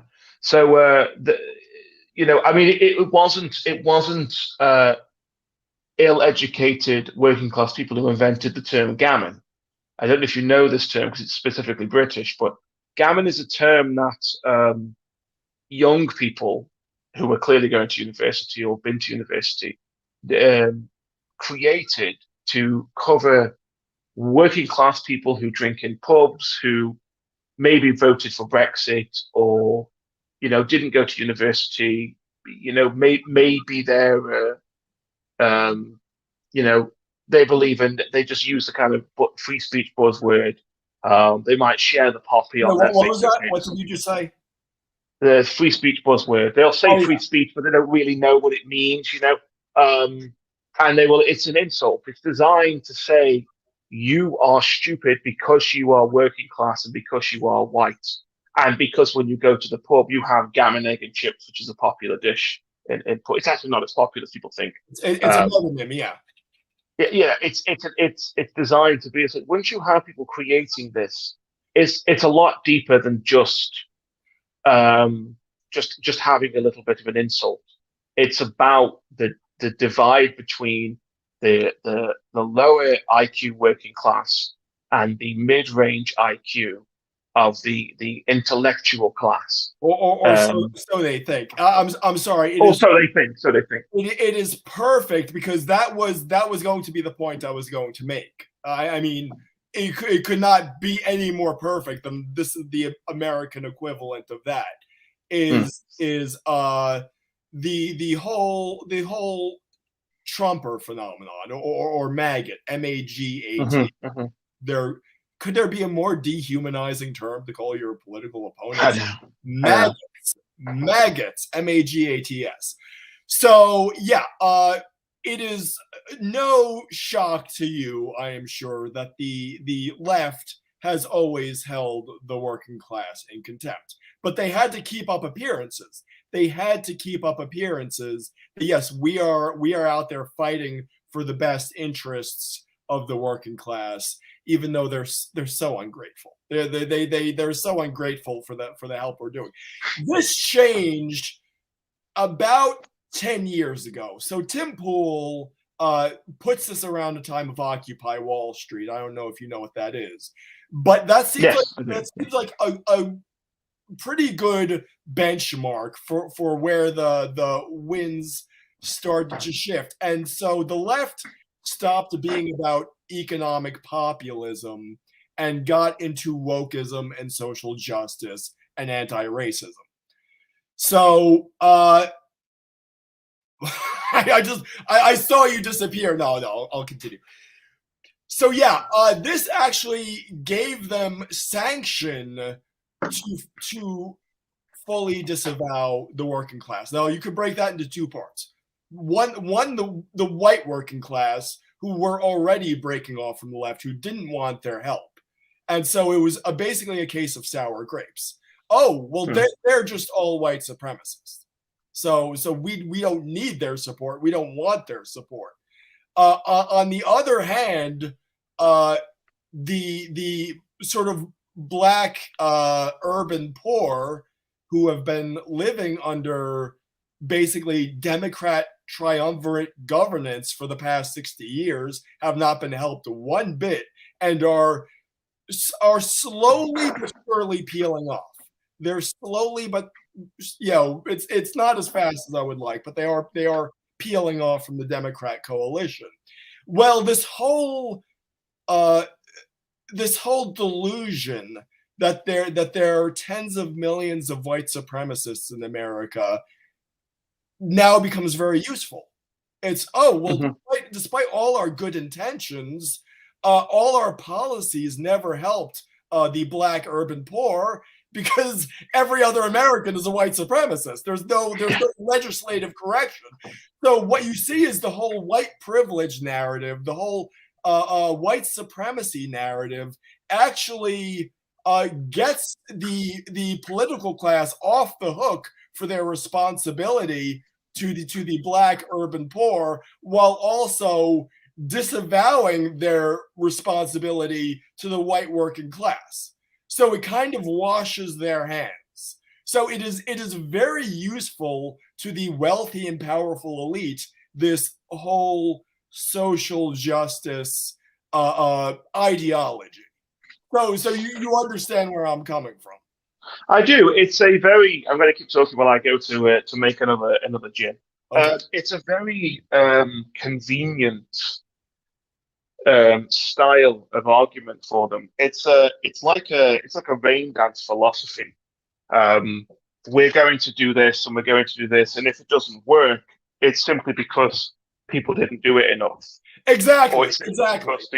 because we're going to implement social change. We're going to ask that everyone do this or whatever. I have a perfect example of this. After the George Floyd's death, um, they started to implement in football stadiums a tradition of taking the knee before the football game. Mhm. Now, this happened over lockdown. Douglas Murray has a fair bit to say about this, but what they did is this was a move by them to rid the world of racism in football, even though there's been endless campaigns to end racism in football for about 20 to 30 years now. And I'm not going to suggest that it isn't still there, but it's a lot better than it was. And when it got to the actuals, after lockdown, everyone came back into the stadiums, and the guy says, "Oh, well, we're all going to take the knee now," and everybody booed, Mm. right? And it turns out that doing this taking of the knee didn't reduce racism in football at all. So instead of saying, "Oh, the reason it's not doing anything is because you're politicizing football and it's getting everybody's backs up," it's no, no, no, no, no, no, no. The football fans, the Gammons, they need to just be less racist, Mm-hmm. And because they didn't like the taking of the knee, they believe it to be a political movement, a political signal. Instead of addressing the fact that it was a political signal, or calming that anxiety down, it was, well, you were just racist. This is the problem. We've got until you become less racist, we're going to keep taking the knee, and it has zero power now. But instead of addressing the reason why, because it's a political message and nobody wants that in football, it was, well, the football fans are just racist. The white people are just racist. And it's really interesting because do they honestly believe that any of the places, do they think that not a single black person is in the stadium when this Yes. happens? Yes. Do you think that there's no black people stood there going boo because I came to see my football team? I come here to get away from all that shit and enjoy myself, and I'm with my friends who are white or whatever, Hispanic, Well, Chinese, whatever. they're self-hating black people. They have internalized racism. Absolutely. So, Yeah, I mean, I'm sorry, but that is so perfect because this goes right into what I was going to say. That is by no means an exclusive phenomenon. Whenever Hollywood produces I would say not even just a woke product, just any product that fizzles, like The Last Jedi or something. What happened to everyone who criticized The Last Jedi? All the creators went onto their Twitter accounts and they accused them of being ists and phobes. And so it happens with Hollywood. It happens to everything. It's fan blaming is now the expected course of action whenever a movie or a comic book or a TV show does not succeed. And yeah, it's always well, this goes into the whole Trumpers maggots thing, and that you see it with everything. It's the wealthy and the powerful basically slandering the middle class and just ordinary people. And so you see this with everything. Like just off the wall thing, release the Snyder Cut. What do they say about the people who are hashtagging release the Snyder Cut? They're Trumpers. So you're putting politics into release the Snyder Cut? What about Wall Street bets? Oh, well, these are Trump supporters. It is whenever the peons don't know their place, they get this slur of being Trumpers. And so the sort of social dynamics cannot be any more clear, whether it's happening in Britain. You saw it with Brexit, with working class people. The wealthy were never going to be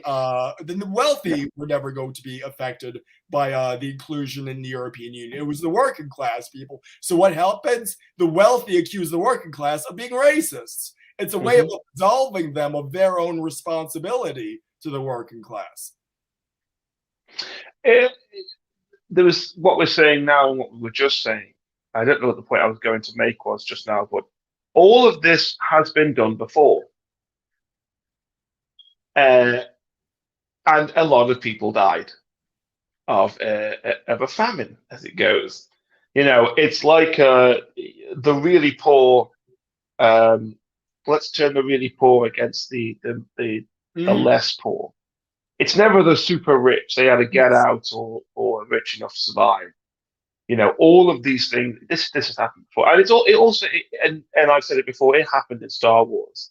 And going back to your point about a great example of these, when someone doesn't like a film. Now, as you know very well, I am a film theorist, and I also have studied feminist film theory. And I'm not against feminism in every aspect of culture. Right. Is there a film theorist in the house? It's like just me. I've been waiting for my opportunity over the past 10 years to time one about the what's the word? There's a term that the feminist film theorists use. Male gaze. No. It's the I don't like the male gaze. There's a term and it basically means the angry vagina, which I think is quite funny. No, that's like a manifestation of it in film. But so that I've studied film, and that I've studied horror films, right? Now, there is not a single person in the world who's studied horror films like I have, who does not value strong female characters. Right? There is not a one. Otherwise, you wouldn't watch horror movies. If you were sexist, you wouldn't watch horror movies. Right? You just simply wouldn't, because the women always win. It's the whole point of them. And when the Ghostbusters, the female Ghostbusters film was an absolute flop, instead of saying it was a flop because it was poorly written, it was rushed, it was shit, and the acting, and it was all about political messaging, they said, "Oh, all these people are just sexist, and they don't like strong female characters, right?" Yeah, we just don't like shit films. Yes. We've had strong female characters. We had Alan Ripley, right, who fought a giant lizard creature thing from outer space with a giant suit and a flamethrower, right? We have every final girl in any horror movie. I mean, Alan Ripley is the final girl of these films. No, your film just sucked, right? And it's like people like Wonder Woman, people like Captain Marvel in the comic books anyway. This idea that people who, they do with Doctor Who now as well. Okay, so Dr. Jodie Whittaker took over as a doctor. I don't know the kind of genealogy. She's no longer the doctor now, but she took over as the doctor, and everybody says this isn't going to work, right? And everybody said, "Oh, it's because it's a woman and you're just a sexist. You just hate strong women, blah, blah, blah, blah." And it had nothing to do with the fact that it was a woman. It's the fact that it was Jodie Whittaker, and it was all about being a feminist. It's all about women, blah, blah, blah, blah. There was already a character in the universe where a strong female character who was a regenerated Time Lord, and everybody loved her. Missy, her name was. She was a sort of anti-hero type, and everybody loved her. She was great. You know what I mean? And it had nothing to do with gender. It had everything to do with the fact that it was forced, and and she wasn't the best fit for the Doctor. You know, because you have to remember that there is a, like all things, there is an anxiety to this, which is I quite like Doctor Who, and they're going to change it in a way that will I won't quite enjoy because I can't identify with it anymore. You know. Now, obviously, the problem with that is they latch onto things like that and say, "Well, what are you so scared about?" It's so insulting. You know, Well, do you why are you fragile? Why are you male fragility? Blah blah blah. do you remember when they got Daniel Craig to play James Bond? There was actually an uproar that he was being played by a blonde man. Hmm. It works in that direction too. People want their James Bond to look like what they think James Bond looks like. People want Little Orphan Annie to look like what they think Little Orphan Annie looks like. So it's a very natural thing. It's not based in racism. Yeah, but it's. I always said this.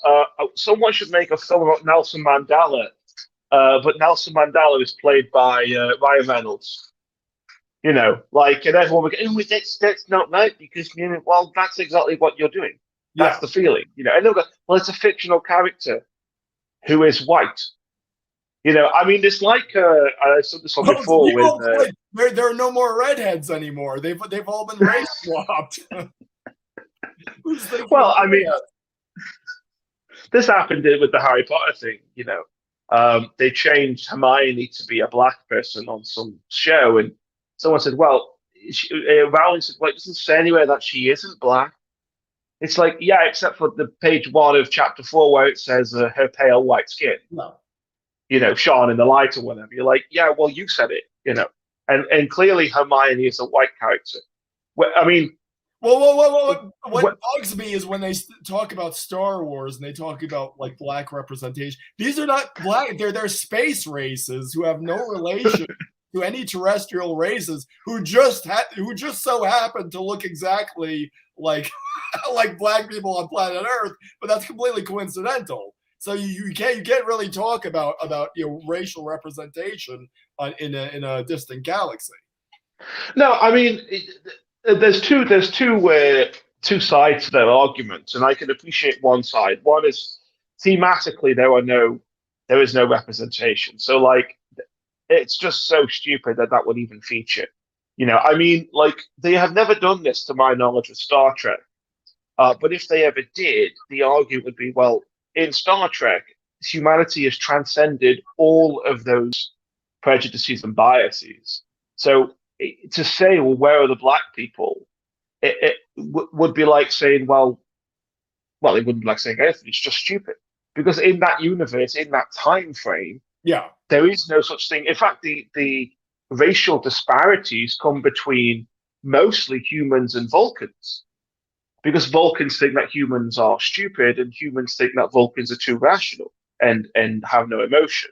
You know, so it wouldn't be applicable thematically to that. The argument comes from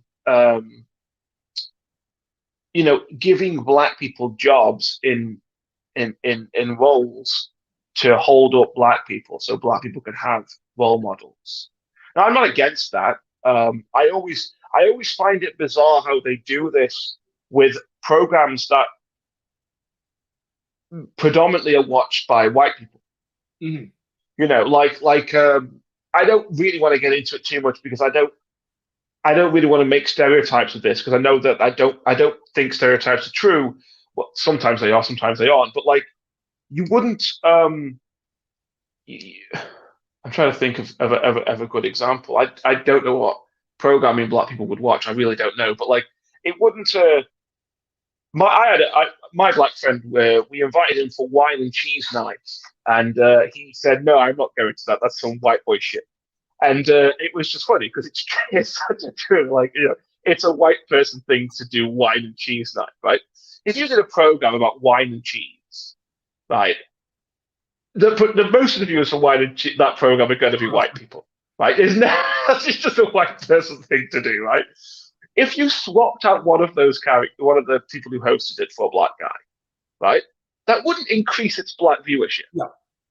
right? It just wouldn't. You would have to do whatever the wine and cheese equivalent is. I don't know because I really don't know. But like that's just a kind of shrewd example. But these It, moves they always I'm go sorry, on. I don't want to cut you off. The moves that they always do don't increase like black involvement or ethnic involvement. They just seek to wind up white people.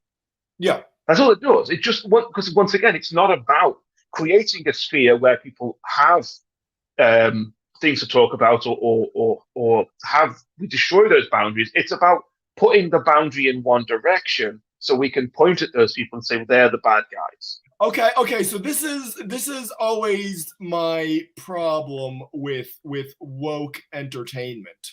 It's certainly not that there is female, black, Hispanic, gay representation because we've already had that for at least half a century. It is the subtext of spite and Mm. adversariality between the creator and the viewer.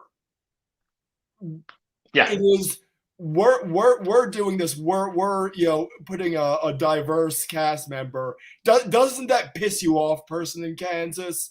Yeah. That we're putting this part. Doesn't that irk you, person in Middle America? You're so racist. I bet this is really bothering you, isn't it? And so that is palpable.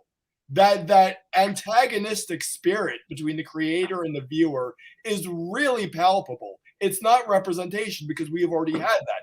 What they don't want is representation. We've had strong female characters. I'm sorry, a lot of guys do actually get their sexual jollies from a strong, beautiful, assertive character in an action film or something. This is not like we've already plowed this ground. This is not anything new. You brought up Alien. Yeah. Sorry, my brain is going here. But yeah, we've already done this. It's the social justice people. They don't want representation. What they want are ciphers for social justice ideology. They don't want Yes. the flesh and blood characters of actual strong, fully realized black, female, gay characters who not only have their own strengths but also have their own foibles. That's also Mm-hmm. another important thing that woke entertainment completely glosses over. Yeah, well, this is what happens when you try to shoe a character in to fit something that's external to the story.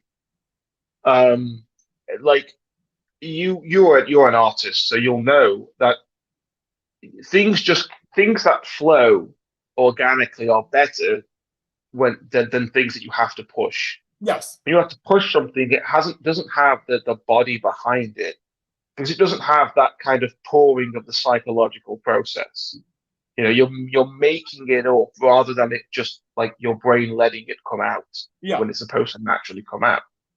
This is like writing 101. You start to add limitations onto your creative process. It's no longer a creative process. It's as simple as that. Creativity doesn't work within confines. It does when it comes to editing.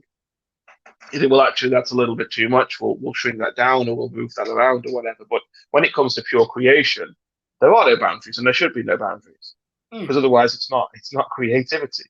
It's just um, pulling something out to fit into this box. Yeah, or moving with a certain agenda, or purposefully trying to put forward something forward on your audience an antagonistic spirit. Like I don't know if you know, there was a live action Mulan. The original Mulan was very powerful because it shows Yes. this girl's struggle, how she actually struggled to achieve something, and it's a sad fact that for things involving physical might, a lot of times women are not sort of predisposed to excelling at something in that area, but she did because she worked hard and she believed in herself.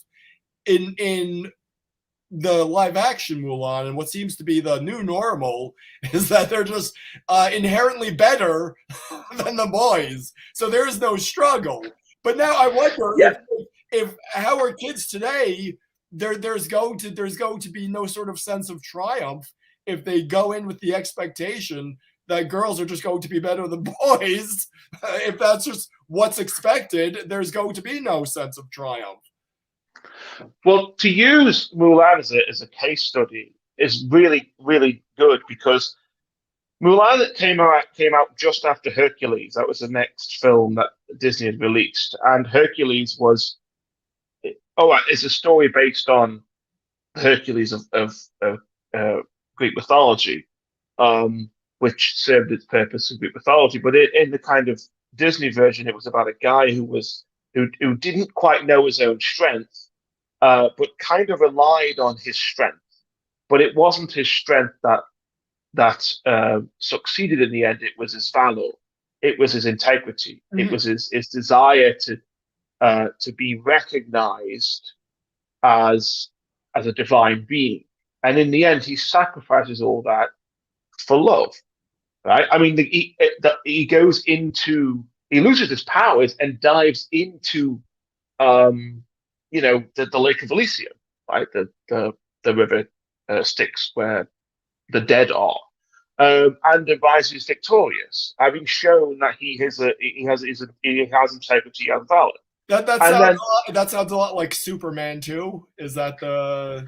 It may well. It will be everywhere. I haven't watched Superman. I mean, the point of those stories is always that the power comes from within rather than an external factor. You may well be the son of a god, but that doesn't mean that you've earned the right to become the son of a god. Ironic. It's about living up to your innermost. But if you contrast that with Mulan, very different characters and very different struggles, as you've already kind of pointed out. Think about Mulan, but what I want to say about Mulan is Mulan doesn't become a better male than the men, right? Yes. She uses other skills to get where she wants to get to, and this is summed up very well in that scene where the song crescendos and she has to get up the thing to get the arrow back. Instead of just climbing it with brute force, she uses the actual weights together to tie them to give her the leverage that she needs to climb to the top of it. So, and all the way through it, instead of using brute force, there's an alternative way to do this. And where she fires the firework at the mountain, which takes out most of the hunt, rather than firing it just to take one or two of them out. You see, so like they're really interesting films to look at, right? And as you say, you just don't get them anymore. It's actually Mulan comes in the scene, and she's 10 times more skilled than everybody else. Yeah, and there's been no struggle, there's been no fight. But I mean, the worst thing about that film, I haven't seen it, but would have been the fact that there was no Mushu, who made the entire film for what it was. Eddie Murphy's character, the small dragon, which was just worth watching. I wouldn't watch the live action movie. I haven't seen the live action movies of anything except for Jungle Book. And in the Jungle Book, they finally answered the question why a panther and a bear were scared of a tiger. Because nowhere in the wild are you going to find a bear and a panther that wouldn't just fuck up a tiger. It's just not going to happen. So yeah, that was something that's a different era. The live action Jungle Book was not a part of the current stretch of Disney. No, it wasn't. It wasn't, in fairness. I know all the live actions are of the 90s classic era. That's the Jungle Book is like the 40s classic era. Yeah, I never. It's a shame how they never made a live action version of Sleeping Beauty, actually, because that's the best Disney on-screen death, where Philip kills Maleficent as the dragon.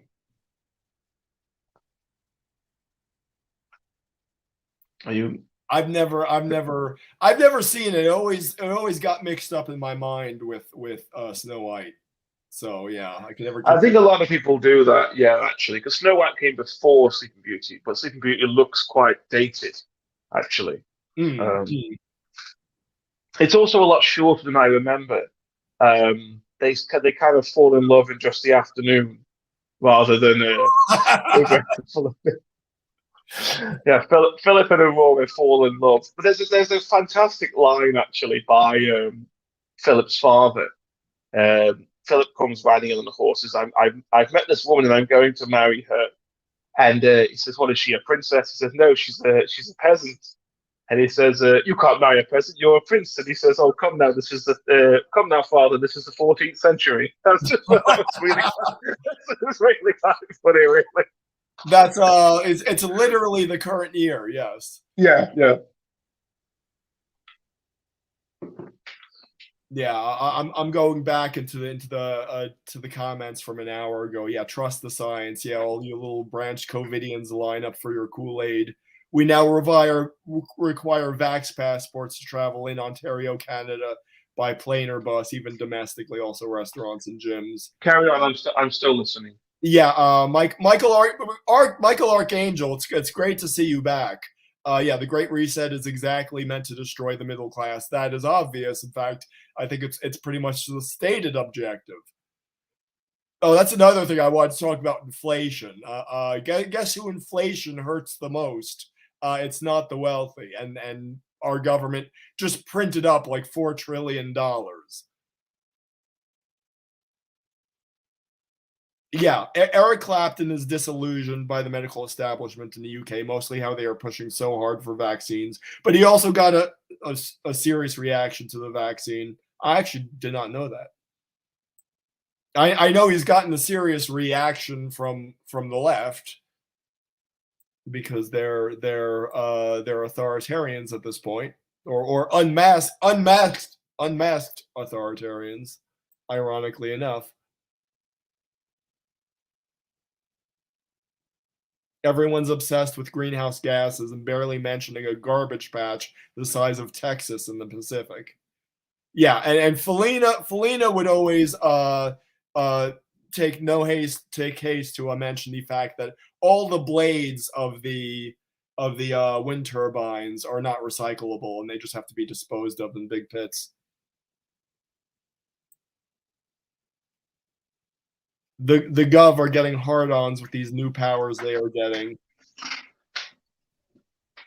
Coof and climate changes your brain on scientism and stakeholder capitalism. Yeah, you see the little Hitlers in every level of government, like the education secretary of the United States says that your parents should not be the primary stakeholders in their parents' education.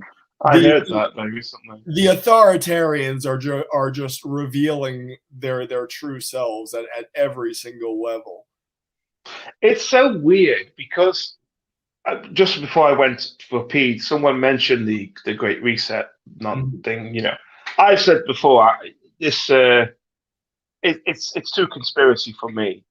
But you can, It was on the cover of Time magazine. yeah, I know. This is what I love is like everything that I look at. I think no, there's just no way. There's just no way, and then there it is Yeah, for everyone to see, and everyone thinks it has to be this kind of zombie-ridden utopia, blah blah blah. But it really doesn't. I mean, they did this with when everybody started to say, predominantly the right started to say this was clearly a lab leak. Uh, this didn't start in the wet markets. Everyone said, "Oh no, it's a conspiracy. It's a conspiracy." And then it was, and it wasn't, and it was, and it wasn't. And then it's very easy to suggest that it wasn't a natural occurring virus, and it wasn't done out of any desire to wipe the world population out or anything like that. It was being examined. It was being tested to see if we can create vaccines from it. It doesn't have to be this wonderful, uh, Machiavellian dark conspiracy for it to have some level of truth to it. But what the government does and what the medical the medocrats do, let's say, is they go, aha, well, you see, it can't possibly be that. So therefore, what we're doing is nothing like that. So that's what they do. They point at the conspiracy theorists and the anti-vaxxers and go on, see, because they're anti-vaxxers, so therefore what we're doing is perfectly wholesome. Yeah, well, it reminds me a lot of the term deep state, which kind of got tarred with the conspiracy theory brush. But if you think about it, I mean, we in America we have our elected government, and then we have all these career politicians, all these people who work in the intelligence agencies who go from administration to administration to administration. Is it possible that those people's have agendas and objectives that differ from those of the elected government? Actually, I think that's a pretty rational thing to believe. But to even suggest that there is such a thing as the deep state gets you branded as a conspiracy theorist. Well, as it happens, just like the Great Reset was a cover story for Time magazine, the New York Times had an article saying the deep state is real and they're here to help you, meaning they're here to protect the peons from the Great Orange Menace. So yeah, Yeah, yeah.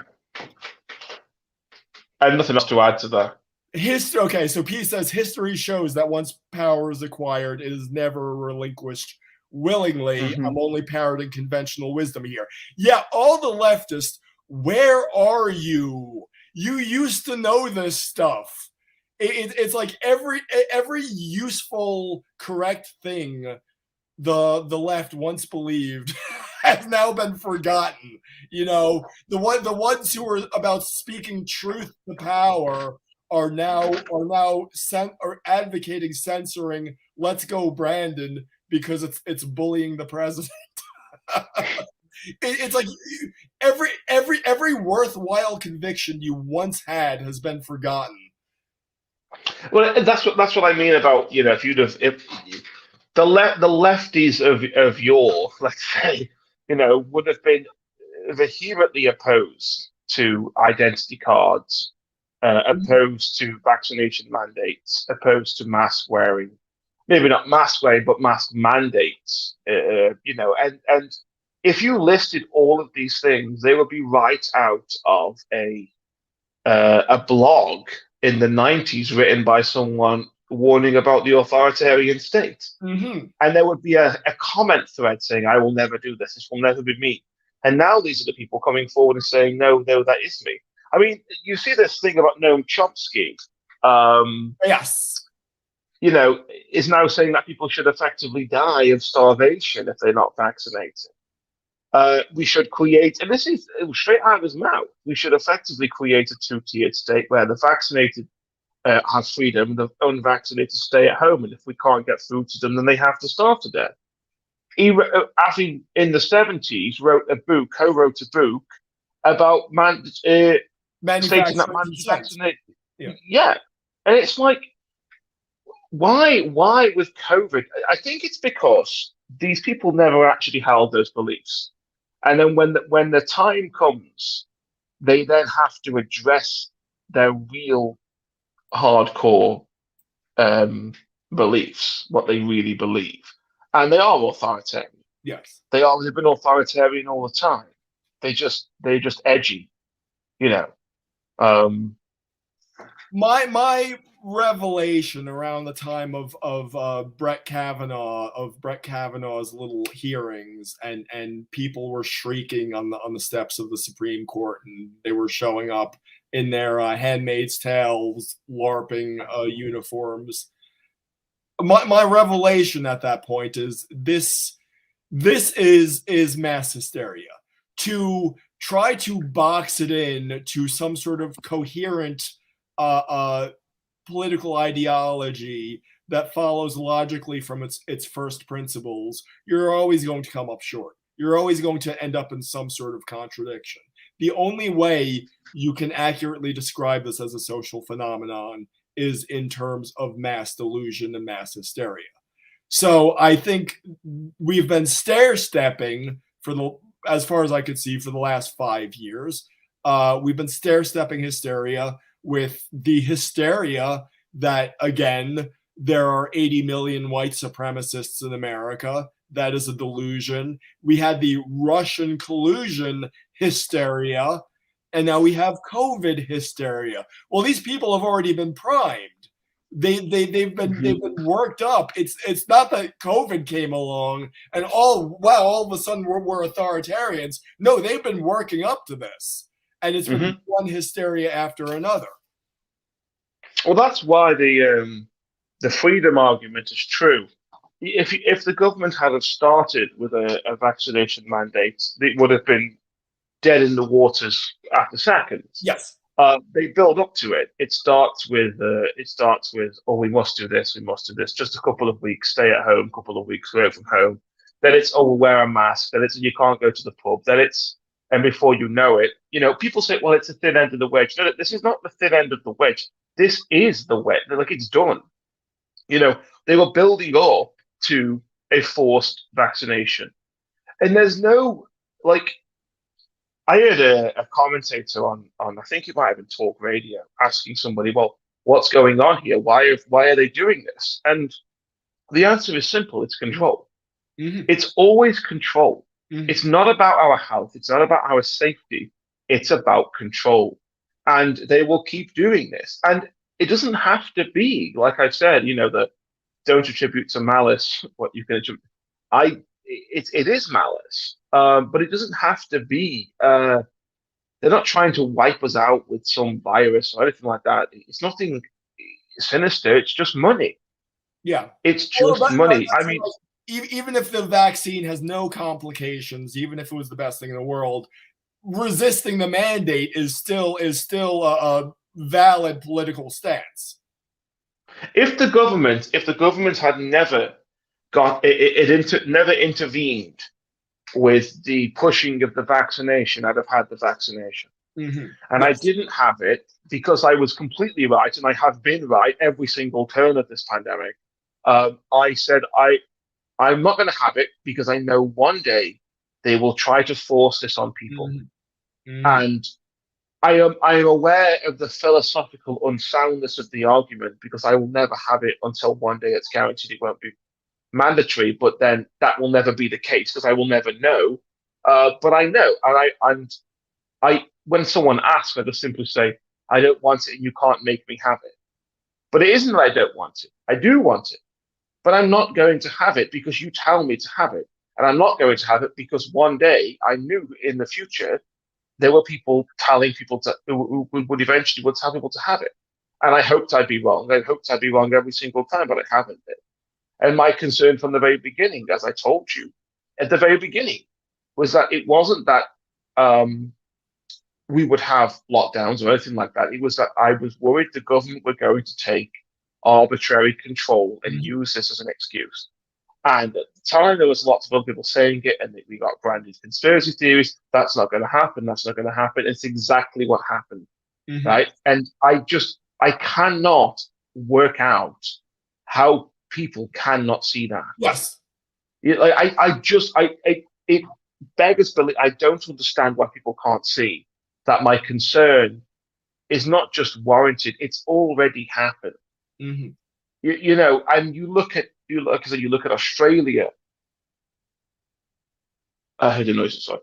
You look at Australia and you think, just look. It's just crazy. It's just absolutely insane. And I don't really want to get into the kind of philosophy behind it, because it's kind of like it's dead in the water as an argument. But I'm not against the vaccination. I'm not against this vaccination either. I'm just against being told I have to have it to do something, especially when this isn't a virus that is going to kill me. And it's not going to kill anybody I know at this stage because everybody I know is vaccinated. So me having a vaccination will not prevent me from dying, and it will not prevent anybody I know from dying. It's just simple as that. Yes. It doesn't require me to be forced to have it. And I'm also not against forced vaccinations. I'm not against forced Well, that's what we were vaccinations. talking about. If as the media has been going on as if COVID is the fog that turns you inside out. Yeah, So that's our absolutely. operating principles. That's the fog that turns you inside out. But ordinary people don't care about it. They just want to get past this. But they're operating as if there's such a hysteria that people would accept a mandate. Yeah, and the wonderful thing is, if this was a deadly virus, and I mean an actual deadly virus with a high percentage of mortality, you wouldn't need to persuade people to get it. Yes. If this was polio, polio and smallpox roughly have the same death rate, and it's about 40%. So when they compare COVID to smallpox or polio, it's so laughable, and Mm-hmm. it just demonstrates how unsound their thinking is. You wouldn't need to force people to have a polio vaccination because they would be queuing at the door. And also, polio vaccination kills indiscriminately as well. Um, polio kills indiscriminately. Smallpox kills indiscriminately as well. Whereas COVID doesn't. COVID kills the sick and the old. Uh, Mm-hmm. so there's just no, and once those people are vaccinated, there isn't much else that you can do about it. Yeah. But I'm not bothered about the efficacy of the vaccine. I'm not bothered about the efficacy of any vaccine or any measure.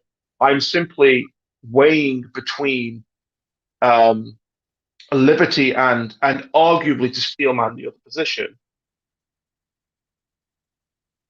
I think your house is So haunted, dude. I think it is. My headphones are being. Well, your smoke detector has been beeping. I don't know if that's. Oh, that's been doing that for a very long time. I think my headphones are dying. Oh, okay. That might, oh, well, at least I hope that's what's happening because there's some weird noises going on. Bear with. Thank you, Michael Archangel, so much for your donation. The power of conspiracy is making people believe a lie is a truth, and that, of course, you silly tinfoil hatter. There's no conspiracy about anything at all. Yeah, that's the ultimate gaslighting. Is telling us that there is no conspiracy is putting the Great Reset on the cover of Time magazine and then saying it's a conspiracy theory. And sorry to get back to what a lot of liberals used to have on their bumper stickers is a certain quote by Voltaire. If you get people to believe absurdity, no, what is it? If you get people to believe absurdities, they'll commit atrocities. What is that Voltaire quote? I will continue to talk amongst yourselves while I find it. Thank you so much, Michael Archangel. I don't know if I could get to all these comments. Oh, you basically got it right. Anyone who can make you believe absurdities can make you commit atrocities. Yes. I mean, yeah. It's funny because there's a picture here, an image, where it's the silhouette of Donald Trump's head with that quote inside of it. I'm not sure. Hey, I was thinking, isn't it ironic? Yeah. I think I wonder if that's what it's supposed to be, though, rather than a stab at Trump.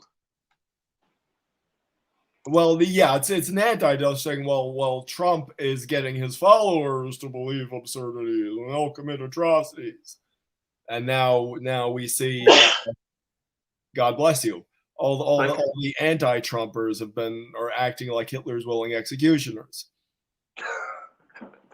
Well, I'm glad you mentioned the H word before I did.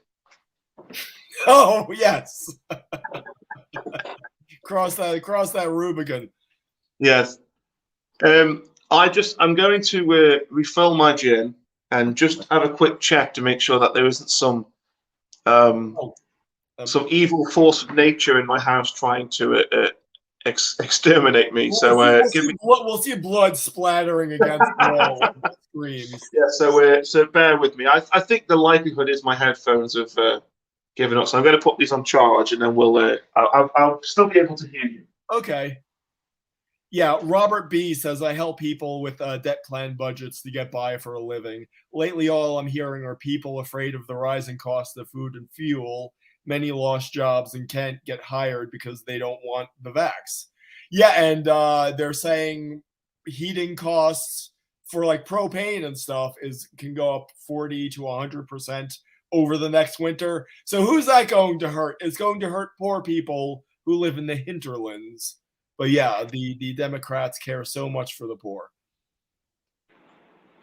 The beginning of Michael Archangel says the beginning of wisdom is not to listen to the MSM, except for the lulls, that is. Yeah, okay. So that's something we want to get into is the MSM and a certain teenager who I think you wanted to talk about. The Waco siege and the massacre and the propaganda lies. Yeah.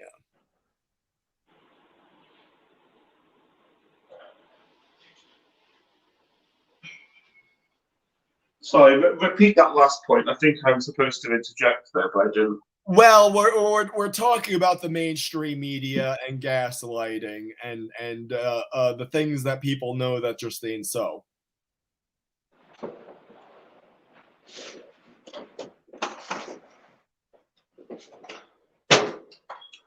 Sorry, I'll be with you in just 1 second.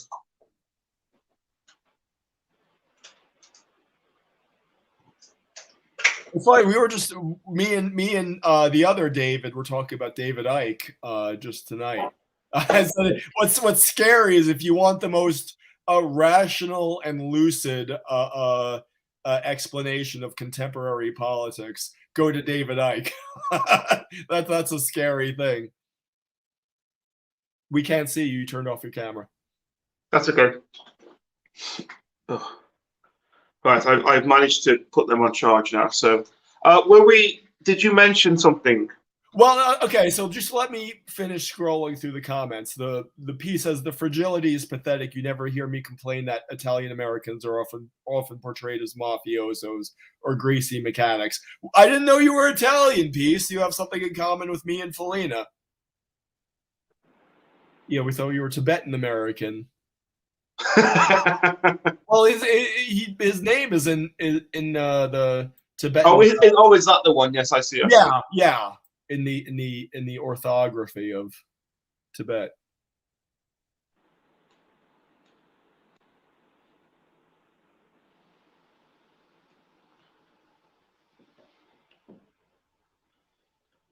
The guy, I called him the guy with the squiggly lines. Felina is based for sure. And no, I'm not hitting on her. Well, John Harrison was definitely hitting on her. So stop sniffing around my Kool-Aid. What was Ronald Reagan saying about the left knowing so much that isn't so? Yeah, well, it comes from a Mark Twain quote. But yeah, it's not what people don't know. It's the things that they know that just ain't so. So speaking of which, perfect segue. A lot of liberals are finding out for the first time. And, okay, so I'm going to have to preface this. There are a lot of issues I did not touch over the last year because they were third rail issues. I was afraid they were going to cancel, yank my channel off YouTube. And my channel is Deflating Atheism. So I was really I was really torn because that's not really the hill I'd want to die on. At the same time, this is the fight of our lives.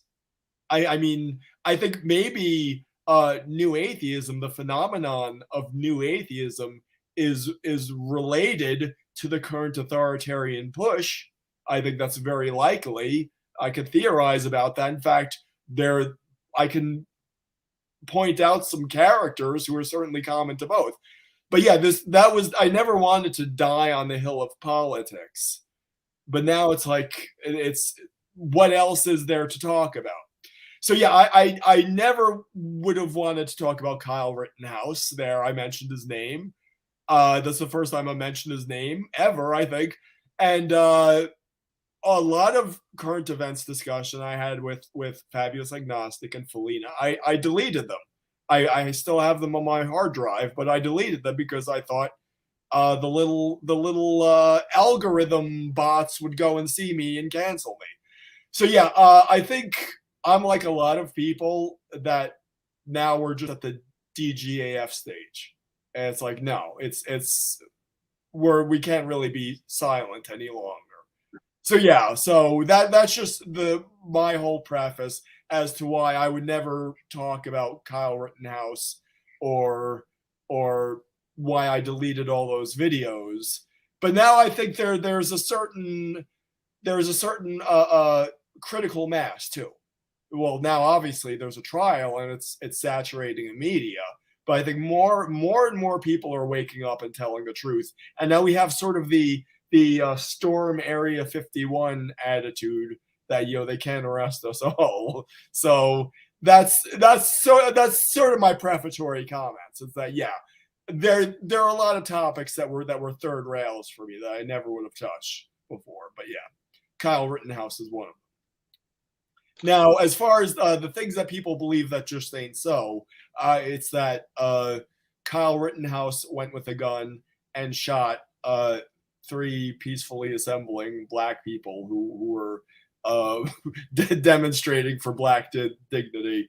It turns out there's nothing true about that at all, and it took a year for people to find that out. Hate to point you out, but you were under the same misapprehension too. Yes. Yes. So isn't it funny where there's video from 15 different angles and people can be so misled about a matter of fact like that?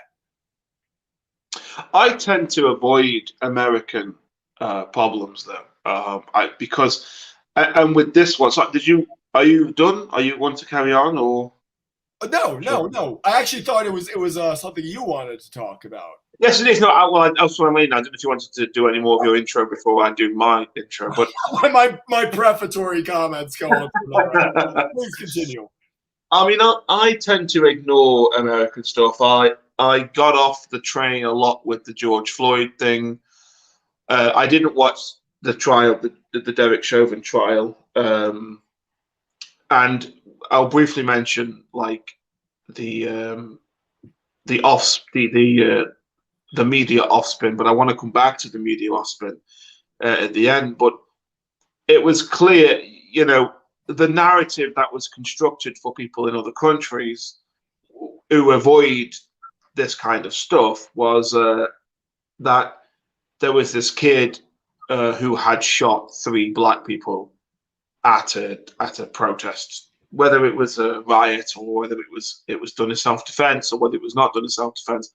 It was that this kid has shot 3 people, and the weighted assumption was that it was 3 black people at a BLM protest.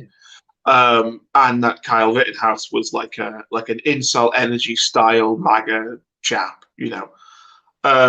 Now, I've left. I know that when I learned that it wasn't, it was good enough for me because I didn't really care about it. But what I've noticed, having followed it in the past few days, is well, I have 3 things to say on it. One, which is how people see it in Britain. 2, how I personally see it and what my issue with the system is, with the situation. And 3, I want to bring a discussion about the media and the publicity surrounding the Derek Chauvin trial versus the Kyle Rittenhouse trial. Derek Chauvin, very curiously, was a cipher. That was any legal proceedings was basically invisible. And it was very odd to me. It's like it's almost as if he served his purpose and he went back to his broom closet. Once again, I don't know. I didn't watch the trial because as far as I was concerned, it seemed a reasonably done deal for me. And but yeah, so for people in Britain, and I don't know what this is the general feeling, but I've spoken to a few people, and it's really difficult for us to even like get on board with this as a situation, as a phenomenon, because it's such an extreme alternative reality to people in Britain. When people, we're quite sensitive about death in Britain, and if someone were to get shot, that would be huge. It would be a huge thing because we just don't have many guns on the streets. Certainly nowhere near as many as America does, and guns are illegal to carry unless you are an armed police officer or a member of the military. And even then, you still have to be actively in the military to do it, as in doing something militarily. So when we look at this kind of phenomena, it's so baffling to us because we just assume that the issue is guns. The issue isn't guns in this situation, at least not by my estimation. So to look at it, we go, oh God, that's awful. And we kind of just switch off because and we probably will we probably will just believe the media, and we'll probably draw a line under it ourselves because it's something that only happens in America. So that's the first thing I would say. The second thing, I'm not overly, because of the point I just made, I'm not overly bothered about the trial or the system or what's actually going on. I mostly my kind of take on this is that so far 2 people have died. One person had his arm basically blown apart, and the other is on trial for murder. I know that's necessarily not the specifics, but let's pretend let's say it was that. So well, mothers. That is the charge. I mean, is it the charge? Is it the charge? Okay, so two mothers have had to bury their children. Another one could potentially have theirs, who's very young as well, ripped away from her for maybe the rest of his life, and certainly probably the rest of hers if he was to be found guilty. From what I've seen, I don't know if that's even going to be the case, but if it were to be the case, that's a third mother that's lost their child. Surely somebody has to address that there is a system in place that has led to people being so radicalized that they will attack somebody with an assault rifle, or that someone feels the need to carry an assault rifle to defend themselves. Right? And I'm not questioning the requirement to have a firearm, because I'm aware of the reasons why you have firearms. But we're not, like, for me, why are we not talking about that? Why are we not talking about the political system that is so badly damaged that instead of just 2 people having a bit of an argument over a couple of drinks in a bar, is instead of that, it's people shooting each other in the street? Right? There's a political system in America, clearly, that is so badly damaged that it's leading to people either A, feeling the need to damage people's property, or B, feeling the need to carry an assault rifle. Well, in the normal course of events, when you have people gathered in the downtown area and they start rioting and breaking windows and setting things on fire, the police come in, the police come and put those people in the jail, and that's the end of that. Only what we saw in American cities throughout 2020 is that the police were asked to stand down. If those people ever did get arrested, they were bailed out of jail. Yeah, well, one of the things I forgot to mention just now is that clearly Rittenhouse believes that he must do what he must do because the police are not doing the job for him. So that's an obvious thing. And we're seeing that this starting to emerge with the Insulate Britain protests in Britain, where the police aren't arresting or charging these people. So it's obvious that they're serving the interests of the powerful because the powerful are letting them stop London, basically. Yes. Well, I think it's more a case of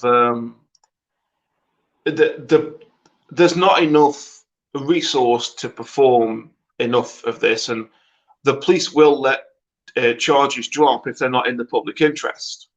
So blocking the M whatever may well be against the law, but taking that to court and getting it prosecuted for the person to never pay the fine, and they're not bothered if it goes on their criminal record because they'll simply wear it as a badge of honor. It would be far more useful just to get them out of the way for another 24 hours and keep performing the same ritual or the same routine. It doesn't have a deterrent for it. Now, people are having to get involved to drag them out of the road. This is why they started to glue their faces to things, and it's just an elaborate waste of police time. So I'm not overly fussed that the police aren't charging them accordingly, because these people don't. You charge these people with a fine or whatever, they will just simply wear it as a badge of honor. What should happen is these people should be arrested and locked away for about 2 weeks. So that's 2 less weeks that they can disrupt the roads rather than fine them. Fining them is completely pointless because they just won't pay it, and it might not even get through to the court system anyway. Because and they'll be living in the building that's insulated. That will be the best possible scenario. Well, exactly, and it's free food for them, so they don't have to worry about where they're getting their benefits from.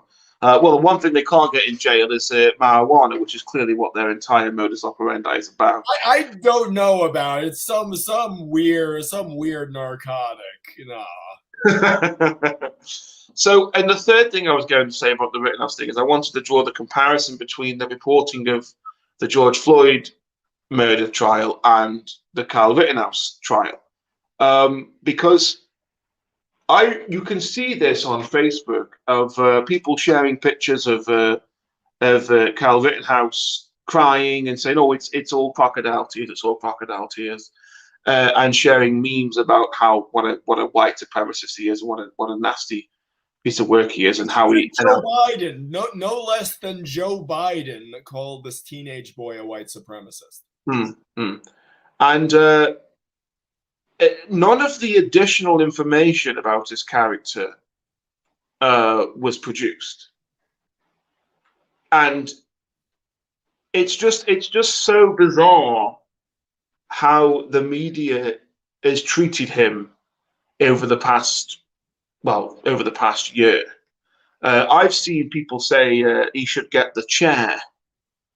And you think you're advocating for the death of a 17-year-old boy. Now, I know he's 18, but when he did it, he was obviously 17. Now, it's so weird that you would suggest that we should execute someone who was 17, right? And anyone who wants to make the argument, well, he's 17, he shouldn't have had a rifle. Well, that's true.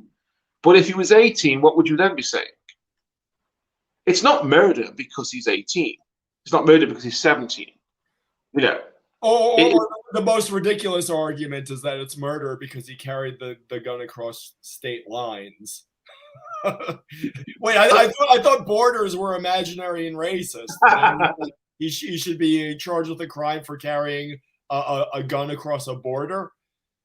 Yeah, to be honest with you, I had a little bit more in my head prepared, but I think maybe because I'm tired, it's disappeared. But I had a lot more to say on the way that people reported I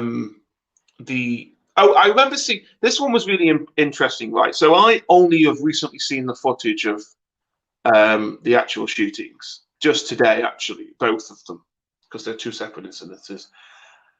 And I saw a meme that says, if you want to know how fucked up this is for the George Floyd's murder trial. If you want to know how fucked up our system is, we're holding a trial for something that we have a video of the guy doing it for. And I was like, okay, I appreciate that. You know, what more evidence do you need? How long should this go on? But we have a video of a guy being chased and attacked, and you're disputing whether or not it's self-defense. And on top of that, the guy who survived, who's seemingly getting lots of airtime in the trial, even admitted he pointed his gun at the face of the person who shot him. Before, yes. And you think, like, what else do you need? Do you know what I mean? So there's obviously there's a due process, but when it comes to the George Floyd Derek Chauvin trial, well, due process was bad. Why are you going through all this due process? You're trying to get him off. You're trying to get him off. You're trying to say it wasn't murder. But with the Kyle Rittenhouse thing, well, we need the due process. We need to make sure this is done properly. And they're moaning. I mean, I have to say, I've watched some of the trial now. I don't know if it's just American court systems, but it all looks like a bit of a joke to me. Like the phones going off and there's people interrupting for dinner breaks and all this kind of. I feel like if you want to see a joke, look at an Italian court case when they had what's her face Amanda Knox, who was the American college student who was accused of murder in Italy, and they still do everything according to like 1500 customs with puffy wigs and stuff. But yeah, never mind. It's so weird because British courts are just very stale environments for obvious reasons. Now, it does look a bit of a farce as far as I'm concerned, but they bring up everything, don't they? Like the judge has got a ringatone on his phone that's American, therefore it's like how else do you want to undermine this case? It's because they know that there is no prosecution. Yeah. And I haven't been watching it too frivolously. I'm not, like I say, generally I'm not that bothered, but I just started to watch it, and I got involved a little bit more, seeing how the case was going, and what really did it for me was when I heard that guy say, I wasn't chasing him, but I was running in his direction because of him. I didn't have a gun, and I had a gun. I pointed at him, then I didn't, then I did, and then I lunged at him, pointing at his face. And, this guy has the assessment then to say, well, I don't think he should have shot me. And I don't think the fact that it was an assault rifle really holds much bearing either. This could have been a handgun, and would you then be saying something different? Whenever I hear an argument, it tends to not be very efficient. Yeah, or something completely ad hoc, like the entire state lines thing, Yeah. No, I don't know if you can, because I don't know about the law in America. I mean, one thing I did find interesting is he wasn't the only person with an AR rifle though. At the protest, there was a whole group of them. I actually did not know that. Yeah, I saw footage earlier on of there must have been 4 or 5 of them walking through the protesters. And I thought, was Kyle part of this group that was? I think he was at the back of them. Yeah. Okay. And I thought, well, that's interesting. You might correct me here. I haven't watched any of the trial. I just got it from secondhand sources. So he went there to protect a car dealership. He went there to protect a car lot. He went there to protect more than just that. Okay.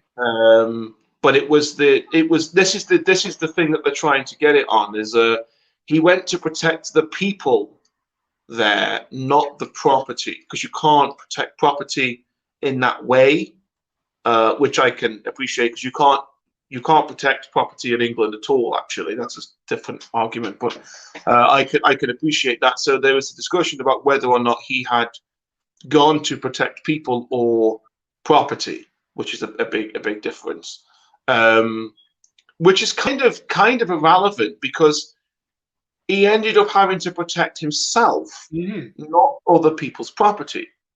So, like I said, if he didn't have an assault rifle and he had a handgun, and the same thing happened, would you then have the same argument?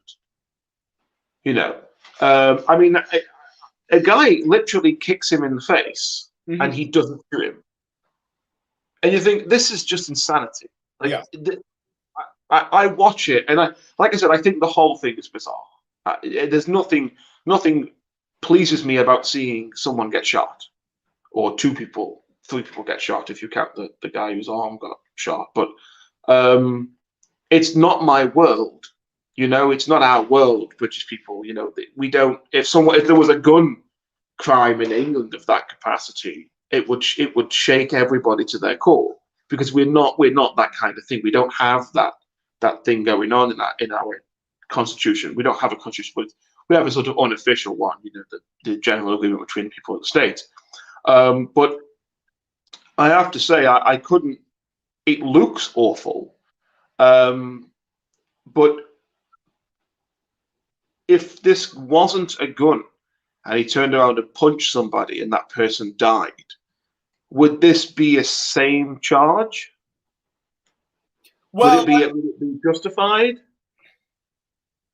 I don't know. I mean, it's a trial by mob. It has a lot of sort of hot buttons for the left, and one is, of course, an AR-15. That's their favorite. That's the gun they love to hate.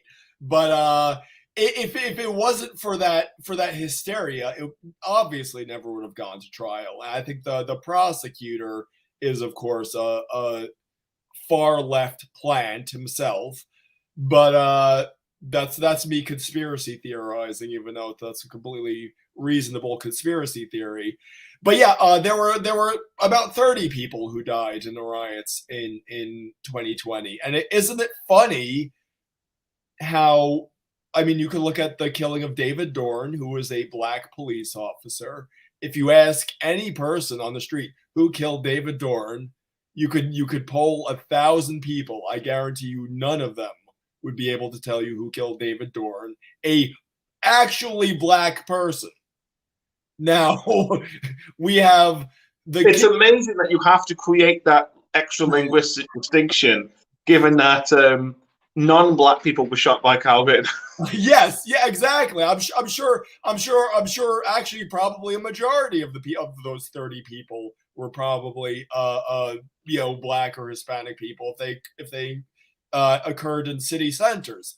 But the only person who becomes a household name is the one kid, a teenager, who was shooting in self-defense. Isn't it funny how that's completely selective? Isn't it funny how the name Kyle Rittenhouse is more of a household name than Derek Chauvin, who was the guy who precipitated this whole thing? It's almost as if Derek Chauvin was performing a necessary function, and Kyle Rittenhouse needed to be made an example of. Mm. If you get where I'm coming from. I do, yeah, and I think it always follows that format. You need your catalyst, and then you need your examples in order to instantiate the new order. And it sounds a little bit heavy, sounds rather conspiracy, but I do agree that it certainly, they serve those functions,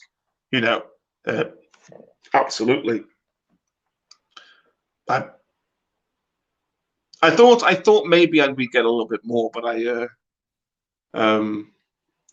well, you were saying, like, what more does it take? What you're getting from watching the trial is something far, far, far different than what people who watch CNN or MSNBC are getting. They're getting the absolute chopped and screwed thing, where they present a bicep guy, and because bicep guy is, as you've said, he said everything.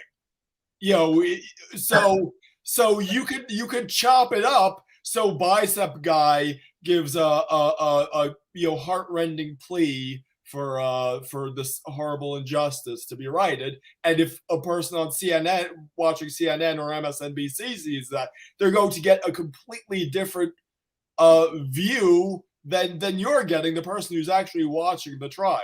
So when you're asking sort of rhetorically, like, what more does it take? Well, it's because people aren't getting the truth. They're seeing the alternate funhouse mirror version of these things on the news networks, just like with Donald Trump. After January 6th, all the people watching CNN and MSNBC. So Donald Trump's like, we're going to go there, we're going to fight like hell. And people, oh my God, the man was inciting. Okay, how about like 5 seconds after that, he said, we'll march peacefully and patriotically. Well, obviously, they never showed that part. But yeah, this has been dispensing red pills for even the most ardent news consumers, people who thought that, oh, if you second guess what the media says, you're a conspiracy, you're a QAnon, Alex Jones, conspiracy theorist. So yeah, it's really been waking a lot of people up. But yeah, there are still people who watch CNN and MSNBC, and they're just living an upside down world. It's brilliant because I was watching, like I say, I've been watching a few things about it, and the media reaction has been, you know, you've even got, I think I can't remember who it was, very prominent people saying, "Oh, well, he's a murderer. He's a white supremacist." And I watched it and I went, "This is something out of a film." Mm-hmm. You know, like this is literally V for Vendetta style bullshit. Mm-hmm. You know, like there are people literally lying on television about this trial and about this kid, and it's just so weird when the information is so readily available. Yes. What I just don't understand. I just don't understand. That is the Rubicon that is crossed. I say, like, if you want to lie to me about what's going on in Iraq or Afghanistan, I accept that I'm probably being lied to about what's going on in Iraq or Afghanistan, but I have no way of verifying that for myself. If you want to tell me that Trump incited insurrection, if you want to tell me that Trump told people to drink bleach, it would take me all of 15 seconds to verify that that's a lie. But it's a level of brazenness with the lying that is sinister. It's when they're lying and you can easily verify it to be a lie, it's suddenly harrowing. You know, it's like, why are you lying to me so brazenly?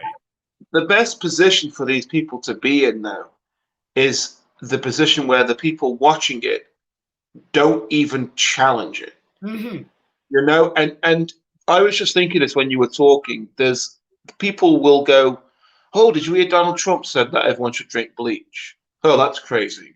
And like, it doesn't matter to them. They're not bothered about it, especially over in this country. We're not bothered about it, even if it were to be true.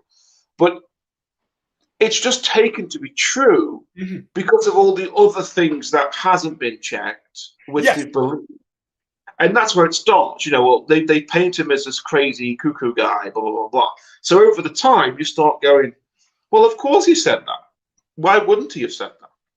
Because we're going off what's already been, and we're not going to check because we believe that what's already been said. You know, if someone told me that Kyle Rittenhouse shot 3 black guys, until the past few days, I would not have known that wasn't the case. Mm-hmm. And also, isn't the one who survived a criminal as well? They're all criminals. Yeah, all 3 of them are criminals. Pedophile. One of them is literally a nonce, a pedophile. So in Britain, we use the word nonce. It's like a casual way of using the word pedophile. But yeah, I mean, based on the kind of bar food they, yeah. No, okay. Yeah. And like they don't, it's just not featured. You know, but Rittenhouse's connection to Donald Trump is apparently worth the news. But these guys' connection to violent crime and sinister crime is nothing. It doesn't matter. You know, it's just, that's what I mean about there's a clear hypocrisy and a disconnect between the two. Absolutely. And the sort of pearl clutching. Kyle Rittenhouse is a murderer. He's a murderer. It's like, okay, well, if one of your social justice heroes came out tomorrow and said, you know, the criminalization of murder has a long, disturbing history with white supremacy, you'd have to turn your entire value system upside down. So offering moral judgments carries no weight with you people, because what you believe from day to day is completely mutable, you know? Yeah, well, the greatest example of that is sex work, right? So for the past 40 years, women in the porn industry and women in sex industries have been needed to be championed by feminists because it's all about power and objectification. But over the past 5 to 10 years, women should pursue careers in sex work because it's empowering for them. We should be holding these women up. It's exactly what they should be doing. You know, that's what I'm saying about the moral difference. Yeah. It was immoral 10 years ago, but now because you can justify it in any particular way, usually because it's something that the conservative right don't appreciate, then it's necessary for us to take that and run with it. When really what you originally said was far, in this one instance anyway, that what you said to begin with is far more efficient and more effective than the new standing, which is to promote. It's so funny because what you're promoting is one of your ultimate sins, which is female objectification. But now it's literally happening. You know, and they go, well, it doesn't matter because women are getting money for it. Women were getting paid for it in the 90s. What was that? Why is it any different? You know, they act like women don't have will and agency. You see, but then also they act like women need to do these things to gain their will and agency. You know, but I don't really want to go into sex workers because it's a Well, boring. no, but the sort of meta issue is that it's always arbitrary. The arbitrariness is a feature and not a bug, because now you have this sort of priest class of social justice warriors who determine what speech is allowed, what's permissible, and every time people bend the way they speak, the way they act, the way they think to these new demands, they're reifying the completely unearned authority of the social justice priest class. And the example I always brought that actually dovetails very nice into you is the slut walk, is the still not asking for it slut walk. So slut has become a term of reclamation, but now the term bossy, to call a woman bossy, is a term of opprobrium. It's a grave offense to call a woman bossy, but it's slut is a good thing to be. Well, you don't have to go back very far. It's was that song on Bossy? That was a good thing. And slut was a term that feminists themselves railed against. So every time they change the lexicon, they change the rules, and even if you don't think it's important, whatever our attitudes about the word slut is, the fact is, by changing the way you speak, by changing the way you treat these things, you're reifying the authority of the social justice priest class. Yeah, I mean, this is the problem when you base your ethical structure and your ethical cause on academia. And I've been saying this forever. Academia is not a worldview, right? It is a way people assess things. That's true, but it's not a worldview. It doesn't make propositions about how we should do things and what we should do. It's just a way of assessing phenomena. And what they've done since the 90s is use it as a foothold for moral imperative. And now it's catching up with them because they've realized, oh, actually, yeah, that one doesn't work anymore because people change. So what we're going to do is we're going to ride the new storm now and kick up a fuss. And what they do is they and once again, we're just covering old ground here, but they pick a group almost at random. And you can tell it's almost at random as well, because it's only they tried to collect the Okay, I'll be right back with you, but I can hear you. That's okay? fine. Yeah. They tried to collect the trans community before they finally did, and I can't hear you. I still have the Crypt Keeper here from Halloween. I'm sorry about that, but continue. But they tried to perform the same collection of groups a few years ago, and it didn't quite take off. I don't know why, but they tried the same thing with bi people, because there is a very small angry group of people on the internet called the Bi Plus community. They exist exclusively on Twitter, and the social justice movement attempted to kind of encompass bi people long ago, but it completely failed, because bi people just didn't care about the kind of social movements, the social pushing that they were doing. So they had to wait until the bi people started to feel a bit left out. So they had to. Then it was like, oh well, now we'll incorporate you into the new regime.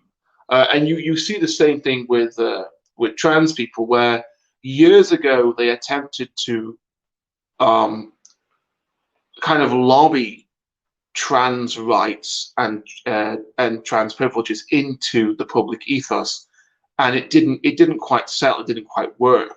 And that's predominantly because the trans people who were there just said, we just want to live our lives, we just want to get on with things, we don't want any special treatments, we don't want any special provisions. But now it's been kind of rehashed, and I don't know what the turning point, not so the turning point, I don't know what the aim of that was. I don't know how they intended to, or what they had to do to get those, get that trans thing going again, if that all makes sense.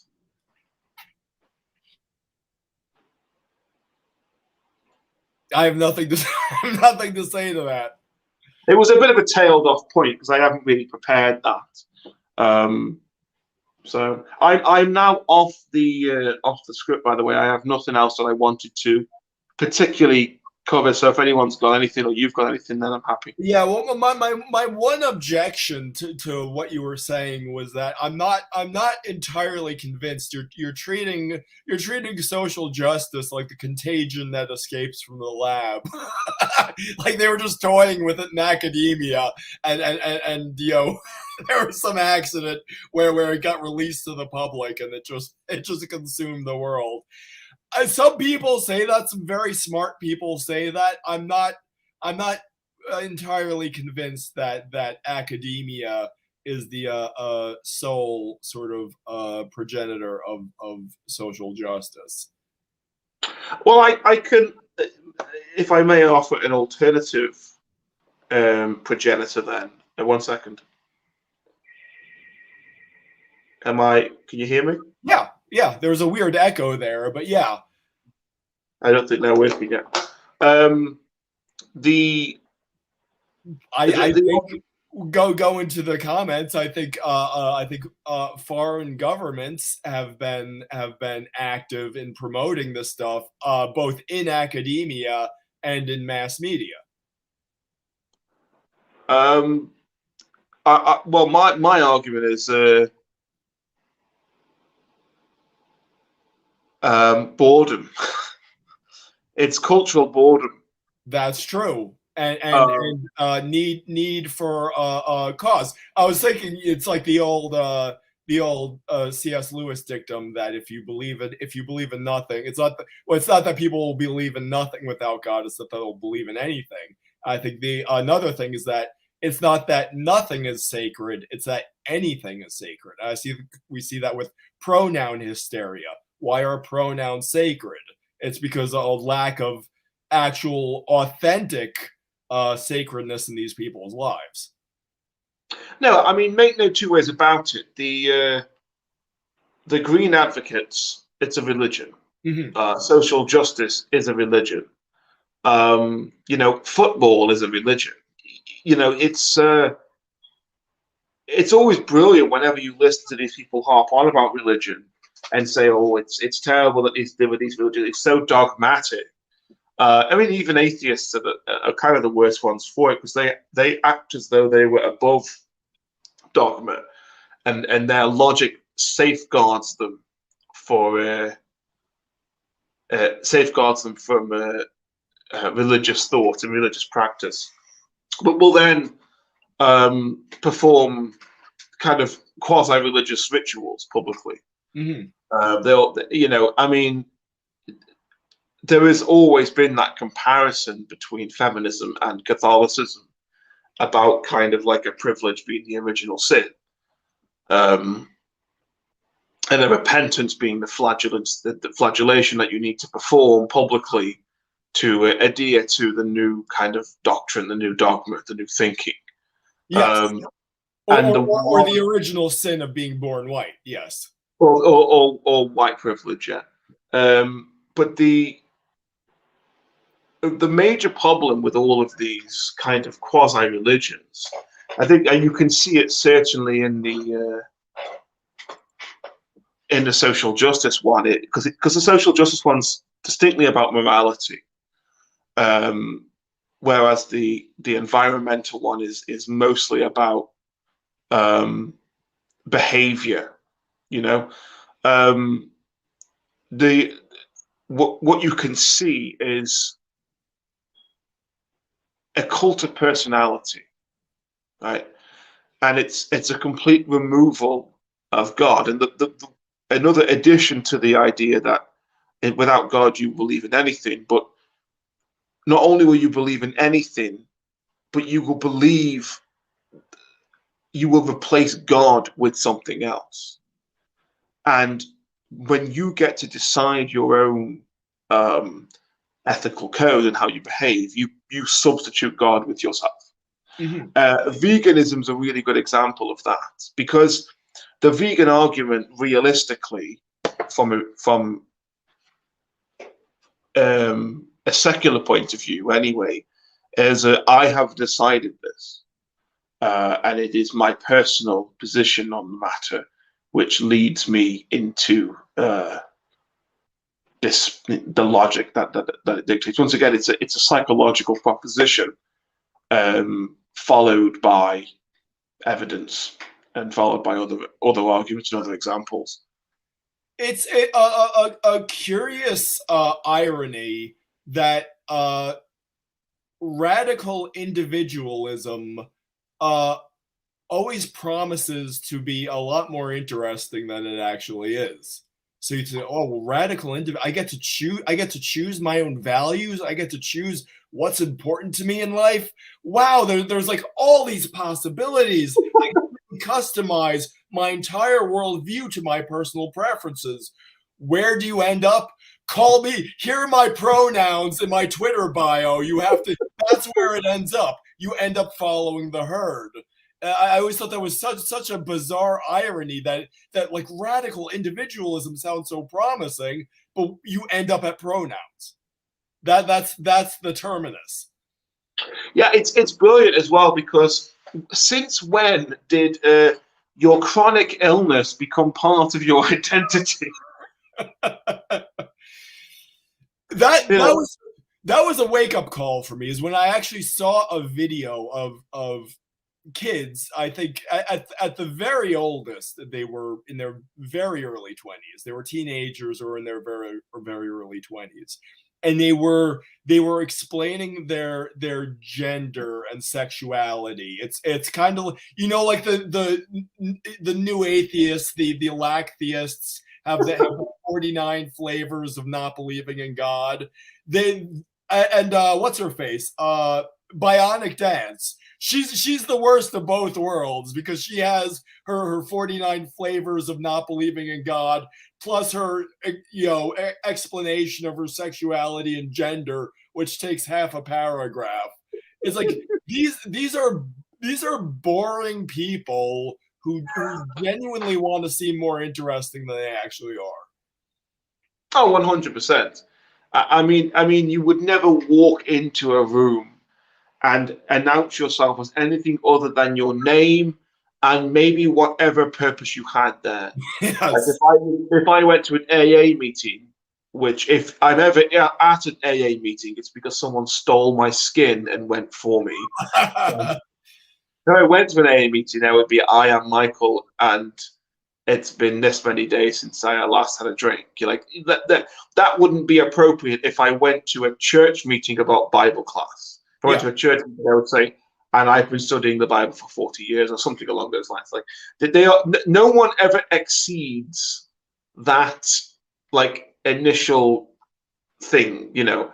But when you walk into someone and go, "Hi, my name is, door frame and I identify as Zizemzer. And it's like no one does this. No one cares. Like we don't care. We don't care about your gender, made up nor otherwise. We couldn't care less. Or the only time your gender is important is if I was at a speed dating or you were in the hospital. Right? There is no other way, there is no other reason to pronounce your gender or your gender ideology the moment you walk through a door. But that's the first thing we get. You know, it's always like someone will always be like, oh, as a non-binary person. Why you mean as a person with an opinion? Like we don't like why is that relevant? Do you know what I mean? Like I wouldn't walk up to someone and be like, as a non-binary, as a binary person, I think. Like what a strange way to articulate an argument. Well, that's how they preface everything. It's well, speaking as a white man, you know, you always well is would your opinion be any more or less valid if you were not speaking as a white man or a black man? If so, why are you speaking at all? Well, we all know what it's for. We all know it's to obtain dominance over the conversation. It's a monopoly on oppression. It's we're talking about women being murdered, so therefore any woman in the room has more of a voice to say than the men in the room. You know, we're talking about racism, so anybody who is black has the monopoly on what constitutes as racist and what the solution for racism is. Yeah. You know, all of these groups, what I always find really bizarre, it's especially prevalent in sexual misconduct, racism, and gendered violence, is all of these groups want the opposing group to do something while simultaneously shutting them out of the conversation. Mm-hmm. You know, it's like you must do these things to make me feel happy, but I don't get to listen to anything that you say about making me safer. Because what would you possibly know about being safe?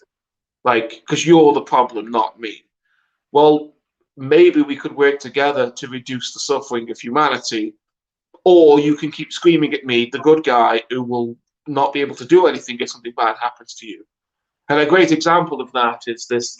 And I'm not one of these people who ever believed it to be true, because I know it was made out of jest, which is this man curfew after the Sarah Everard case of men must be at home before 8 o'clock. Now, this was not a serious policy that was proposed.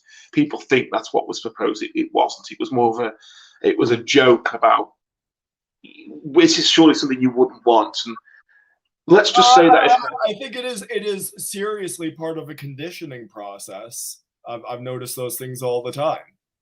Yeah, I suppose so. Blackout Tuesday, just like putting a black square as your social media profile picture. I think they're conditioning people to be good little authoritarian subjects. Well, I'm not talking about that there with this example. I'm talking specifically about putting in place certain things which remove the group, which will only seek to increase the likelihood of that thing happening. So if you stopped all men from going out at 8 o'clock at night, the predators would be, yes. You know, you reduce two things. One, you reduce the amount of people about, and you also reduce people with equal strength to the people doing it to be able to defend the people that the actual victims are. That isn't to say that women can't defend themselves. It's to say that the easiest and most effective way to stop an aggressor is to have someone match that aggression in strength and stop the whole situation. You know. Wait, let me get you straight. Are you saying that a leftist policy is actually counter-effective? I've never heard of such a thing. Well, we all know that they're the most forward-thinking, logical, and progressive ideas. And there's another thing, the word progressive, right? So we hear the word progressive and everyone thinks what an amazing idea that is. You know, well, I mean, says who? Like, why? Just because it's progressive doesn't mean it's useful. Mhm. It doesn't mean it's the right thing to do either. You know, a progressive policy might have utility in the short term, but it doesn't mean it's going to yield the same results in other situations, whenever external factors happen. That was like the entirety of G.K. Chesterton's output is basically dedicated to that subject of people entertaining ideas simply because they're new, and sort of the prejudice that the modern ideas must be better than the bygone ideas.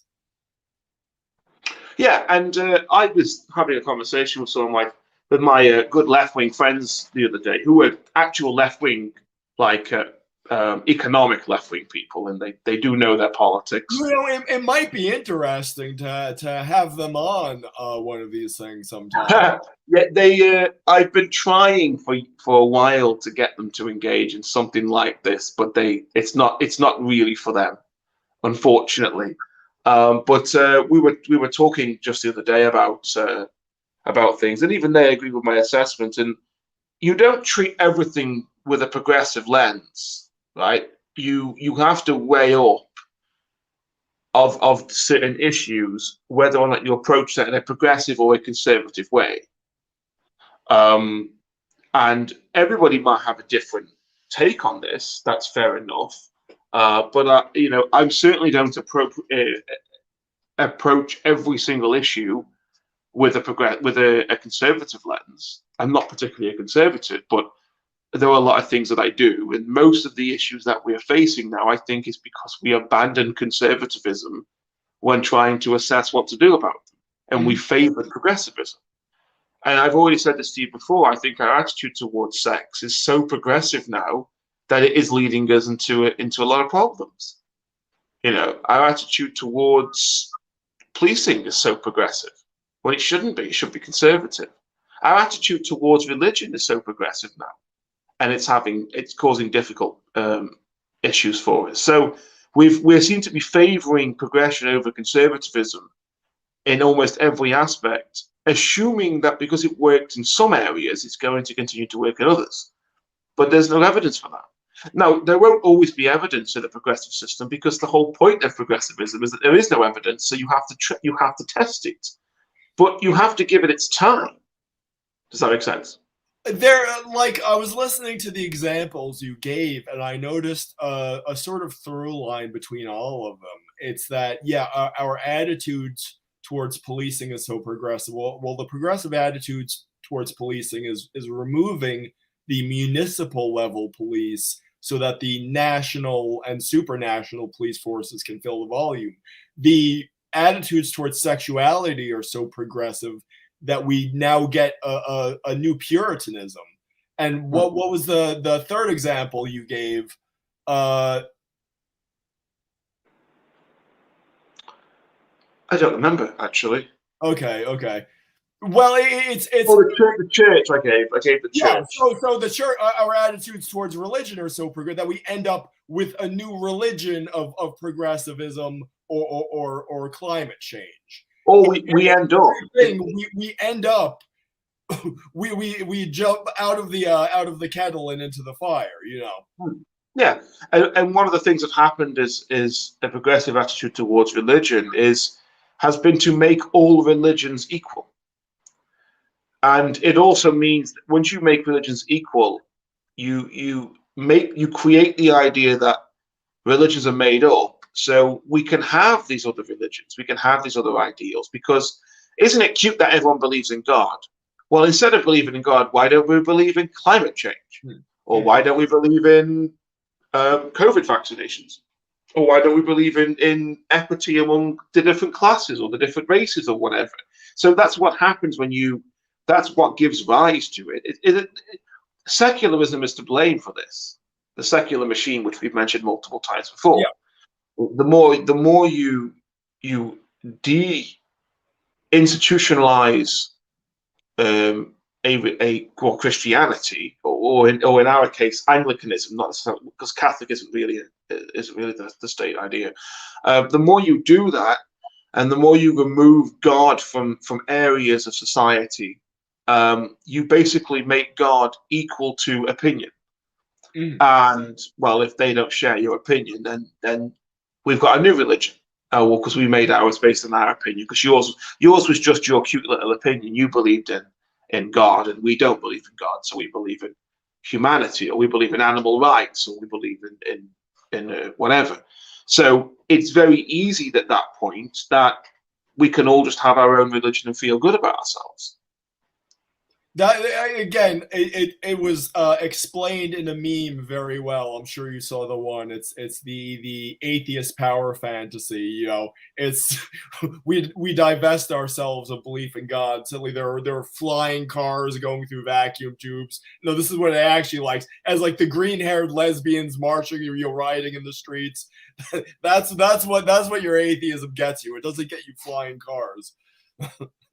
No, I always love that. I love that way it says science developed in spite of God. Well, did every scientist gather around and say we're going to do this just to piss God off? Yeah. You know, and what's this? What is this wonderful technological utopia that has been established without God? Because even look, the Romans didn't have a state religion. The Romans are very secular. God. Well, I'm sorry. There's this guy. This guy has to block user.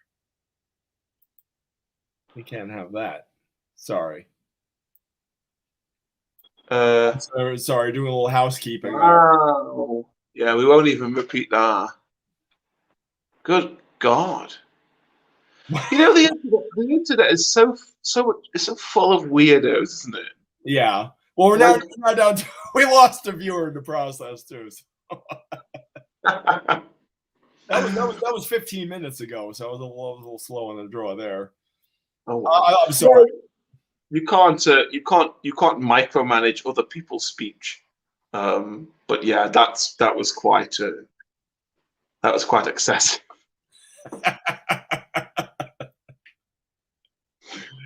And isn't it funny? I'm going to be the edgiest person on the internet I could possibly be. It's never as interesting as you think it is. It always ends up being the same.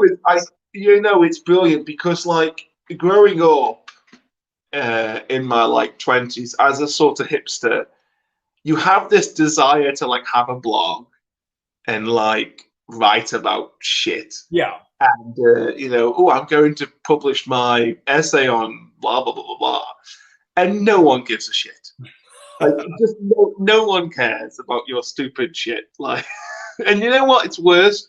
People read it and then comment on it, and it's like it's a done deal. I've already written it. Like, I'm not looking to be challenged on this because I already said it.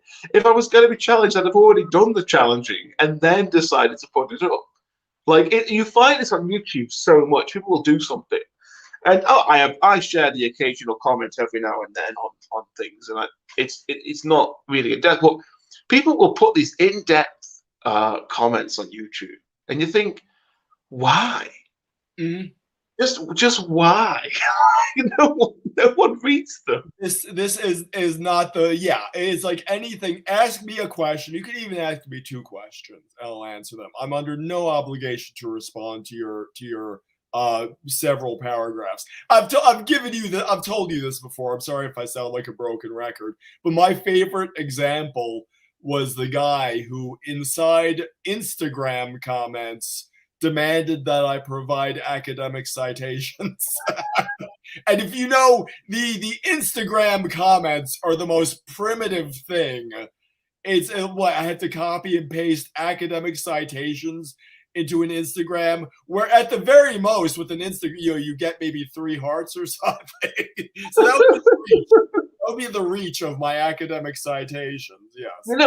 It's funny really because someone will always say, "What's your citation?" But they will only say this after making a long collection of claims themselves, Yes. which they provided no citations for. And I'm like, okay, so this is just like a shooting the breeze conversation with basic anecdotes, after research. Like, we're not doing the whole, like, let's parade our evidence around.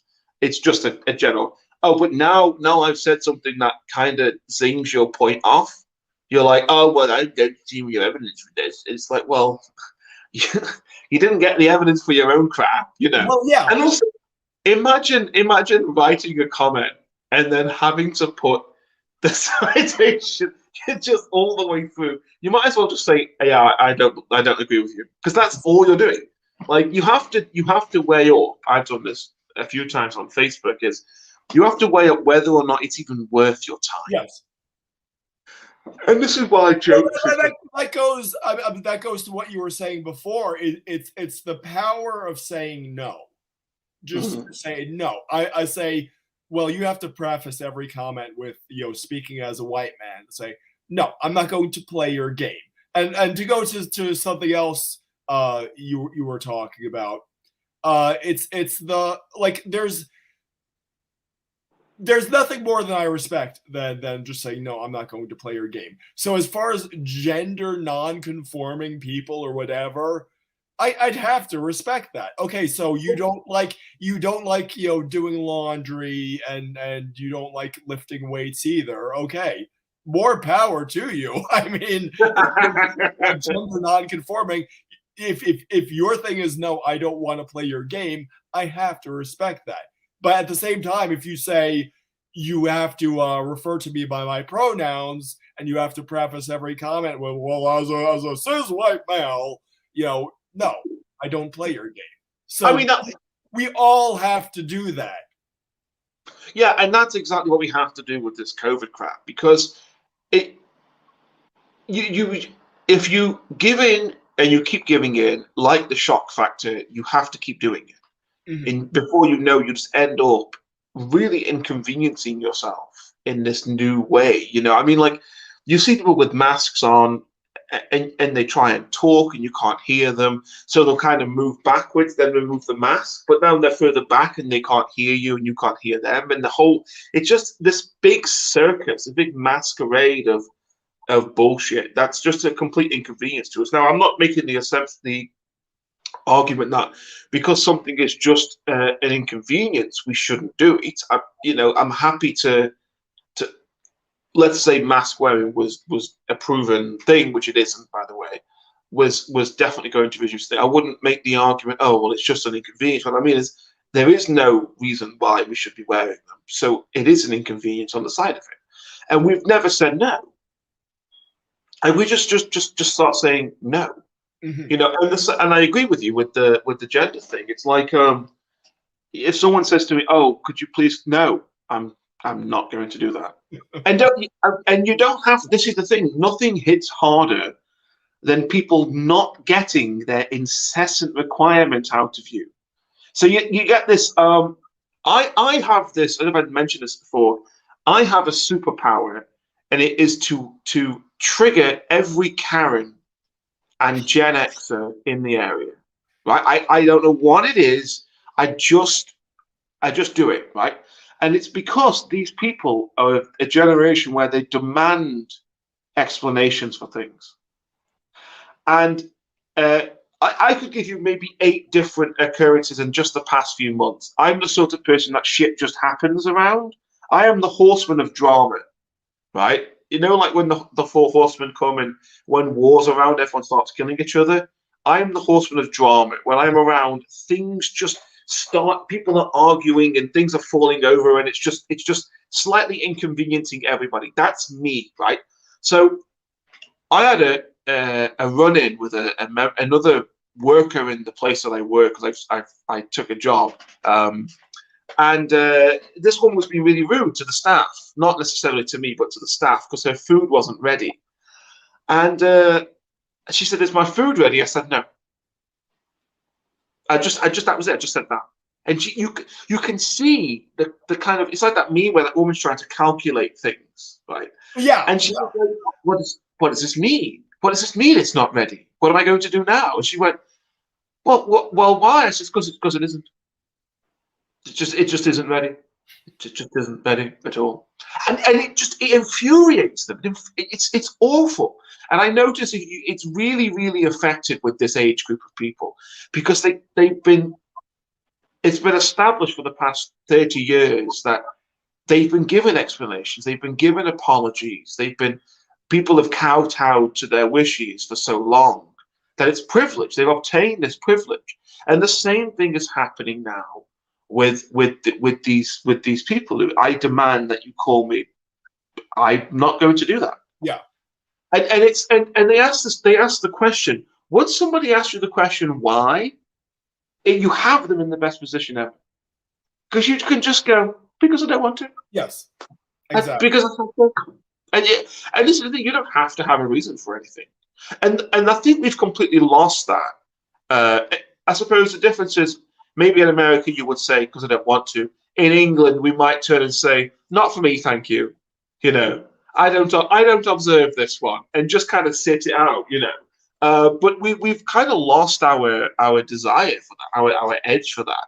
I was going to say your no without qualification. It seems very old fashioned, stiff upper lip kind of, the unyielding sort of British manner. It is, yeah, and that's what I mean. The situation with COVID is kind of plateauing, I think. But if it were to get worse, British people don't take to the streets, which is a bit weird when all the BLM stuff and even the climate change stuff in England is now a little bit misplaced, because that's not how we do things. Because what we do in England, Britain, is we do it ourselves, right? So if we believe there is a problem with the climate, we make sure that we get our home in order, and then we tell everybody else about it down the pub. Well, if you did this, you'd save a little bit of money. Get your own house in order. Yeah, well, Peterson's out of date in this country because we've been doing it for years anyway. But now, when it comes to COVID, we don't take to the streets. We do in some aspects, but most of the time with restriction, we just don't follow them. Mm-hmm. And when it comes to being asked about them, we just say, because that's just not for me. Not now, thank you very much. This conversation is over. You know, we have nothing more to gain out of this, because I'm not really going to explain myself so that you can completely misunderstand what I've said or misquote what I said or just call me names or whatever. And also it's a privacy thing as well. Like, we're a very public country, but we're also very private in our what we want to do, you know. So I don't need to tell you anything at all, and I'm going to reserve that right as long as I feel. And if I want to tell you, then I'll tell you. You know, we've always had that at our core, really, British people. Yeah. What I was going to say is that I think you're very much in a position that I am, where you're likely to give that answer. Hey, why haven't you got vaxxed? Because I don't want to. But I think you're very much like me, that you stand nothing to gain from getting the vaccine and nothing to lose from not getting it. So it's very easy for us not to get vaxxed. But because of that fact, it is actually incumbent upon us to stand in solidarity with people who are losing everything from refusing to get vaxxed, from the people who have 3 children and are getting fired without their pensions for not going along with this. At that point, it becomes a moral imperative for me to stand in solidarity with them and not yield anything to this tyrannical push. That includes wearing masks, going through this ridiculous kabuki theater of wearing masks at the drugstore. It's no, I refuse to. It's because to do that would be to, give more gasoline to this hysteria that just wants to completely destroy every single civil right we have. So it becomes an obligation at that point for me not to yield an inch, not because it actually costs me anything. Yeah, absolutely. It's not an issue for me as an individual, and I have no problem saying that the vaccination is a good idea. I have no problem saying the vaccination is effective. I just will not do it because I'm being told to do it, and I wouldn't want somebody. And this is the thing: when people start going off on well, everyone has the right to be safe and all this kind of crap. Has it? My own sister called me up when we had a family get together this last summer. She actually called me up and said, "Have you considered getting the vaccine?" I'm like, no, I don't. I said what you said. No, I'd rather not. I said, well, you'd literally be killing your family members. I'm like, that's a real shame. Okay, that I'm paraphrasing. I'm paraphrasing. No, this is the thing. It doesn't have it doesn't work like that. And this one, you might enjoy this one more. I was thinking more about a kind of Christian argument surrounding this, because if I was a Christian, this is what I would say. Right? You know how much I like to dip my toe with this thing, and I believe in our Christian. The opposite of the "if I were the devil" kind of speech. I would say it is our Christian duty to protect our fellow man, and when it comes to medicine, engage in practices which will protect more people. And I believe that vaccines are well defended in the Bible, and medical practices are well defended in the Bible. But I also believe it is our Christian duty to stand up to tyranny. Mm-hmm. And that's where the confliction comes from on those 2 points. I do believe the vaccination is efficacious, but the problem is I'm not going to put vaccination in this example before our rights and our individual reasoning for doing things. Mm-hmm. If someone doesn't want to have a vaccination, they fall ill and die, that's entirely their decision. But I'm not going to engage in something which forces somebody to do something. I just won't do it. And on this occasion, the libertarian Christianity wins. On other occasions, it may not. But in this one, it does, and I'm just not going to do it. And I know that if I have the vaccine, if I start wearing masks, and if I start doing these things, I don't want to. I would want someone else to do this for me, right? And this is the truth. Like, people act as if I'm being very selfish and I'm putting. But if I was an old person dying of something, and I wouldn't expect anyone to get anything done for them that might protect me. Mm-hmm. That's not their responsibility. It'd be nice if they did, absolutely. And if someone was caring for me, if they had a particular vaccination, so it reduced their likelihood of spreading it onto me, then that's absolutely fine. That would be wonderful. But I'm certainly not going to piss and moan about it if they don't. It's not that other person's responsibility to protect me, and it's also not that other person's fault if I'm dying. That's another thing that we've completely ignored here, that it is not the responsibility. It might not be the responsibility of everybody to do what they can to protect the sick, the elderly, and the dying. But it isn't everybody else's fault that those people are sick, elderly, and dying.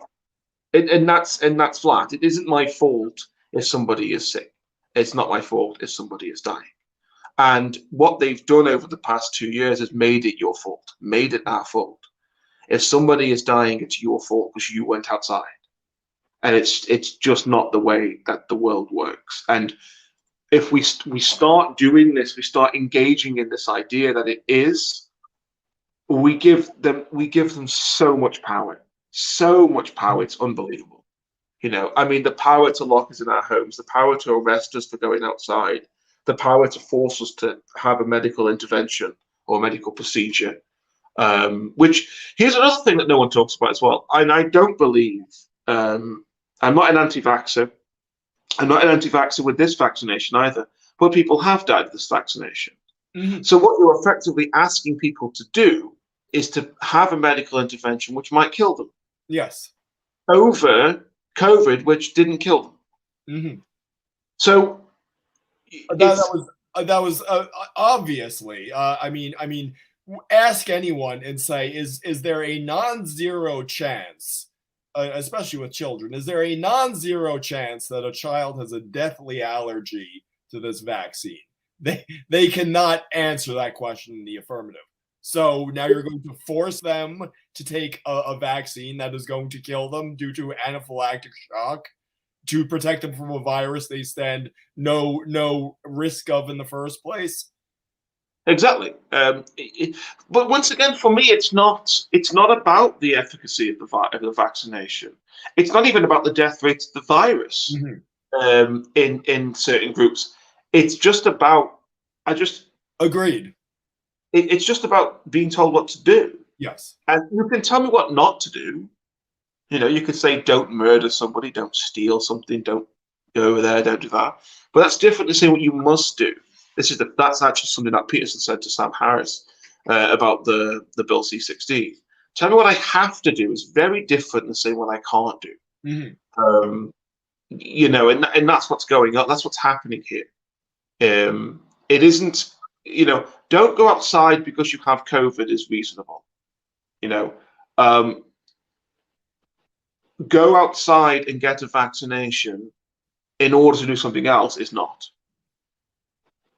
And it's so, when they held our lives hostage. That's the thing. It's well, if you meet this standard, you can get your life back. Well, my life was never yours to take in the first. Exactly. And this is the wonderful thing about it. People don't see this. They just completely don't understand the argument. Like, we're not arguing against life. We're arguing for liberty.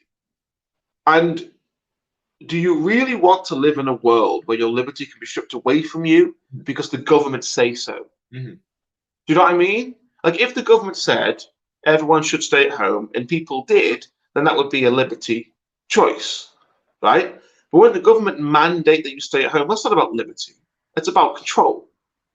And the government decided that was a good idea. We didn't have any decision in that.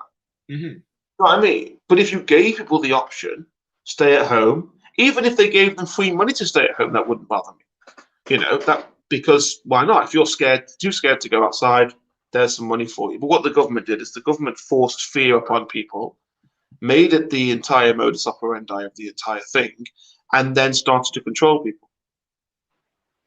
Have you noticed we've stopped hearing numbers about vaccination rates? Yes. In America, they got to like 57%, and then we stopped hearing about it. I think it's because it's such an embarrassment. They haven't gotten beyond that. Yeah, well, in this country, they don't mention it because it's so high. Yeah, and it's because they realized last year we said that once 60% of the population was vaccinated, everyone would be again, and now it's something like 87%. And it's clearly the vaccination isn't doing everything we hoped it would do. So now it's got to be, you've got to have a booster. If you don't have your booster, then you can't travel. If you don't have your booster, then you can't have Christmas or something to that effect. Oh, Fauci might allow us to have Christmas. Have you heard the good news? Yeah, I think it is safe for families of 5 people. Yeah, thank you. And this is the wonderful thing about it. These people who are pro-restriction, they genuinely are like, oh, that's nice. That's not. What is this? What is this utopia? This dystopia, should I say, of like waiting to find out what you're allowed to do. We know what we're allowed to do. It's everything we're not allowed to do. Yes. You know what I mean? Like, it's so sickening. It's so cringy on a low-level comedy level. Yeah. But it's sinister on a kind of public level. There are people out there waiting to be told whether or not they can enjoy themselves. And if you enjoy yourself too hard, you have to go into lockdown for 2 months. Well, that was the sickest thing is when Afghanistan was collapsing. Bill de Blasio and Stephen Colbert were in New York City, and I think it was called the key to New York City festivities, and for New York City has 8 million people. I think they got a few hundred of them to celebrate in the streets. It was not a very impressive. It was not a very impressive festivities. But here you are. You're living in the most expensive city in the United States. You're probably paying $3,000 for your rent. You're paying exorbitant taxes, but that's not enough. That's not enough to get your key to New York City. This is $3,000 a month and horrendous taxes. It's you have to get the shot on top of it. Then you're free to go out to restaurants and do what go to the theater or do whatever you're gonna do. So, but if everybody left in droves, they'd start saying, "Oh, nobody wants to live in New York City anymore. Why does no one want to live in New York City anymore?" Well, it's because they're racists. They can't. That's what it's supposed to white supremacists. Yeah, in the progressive utopia. But that goes back to taking a principled stand. Now, I don't necessarily have the sanguine view you have of the vaccine, but as far as just taking a principled stand, if in fact there's 40%. I can't verify that number. I've stopped hearing about it. If in fact there's 40% of the U.S. population that is not vaccinated, pretty much any business operating in red state America knows that they cannot prohibit unvaccinated people at the door because it would be economic suicide.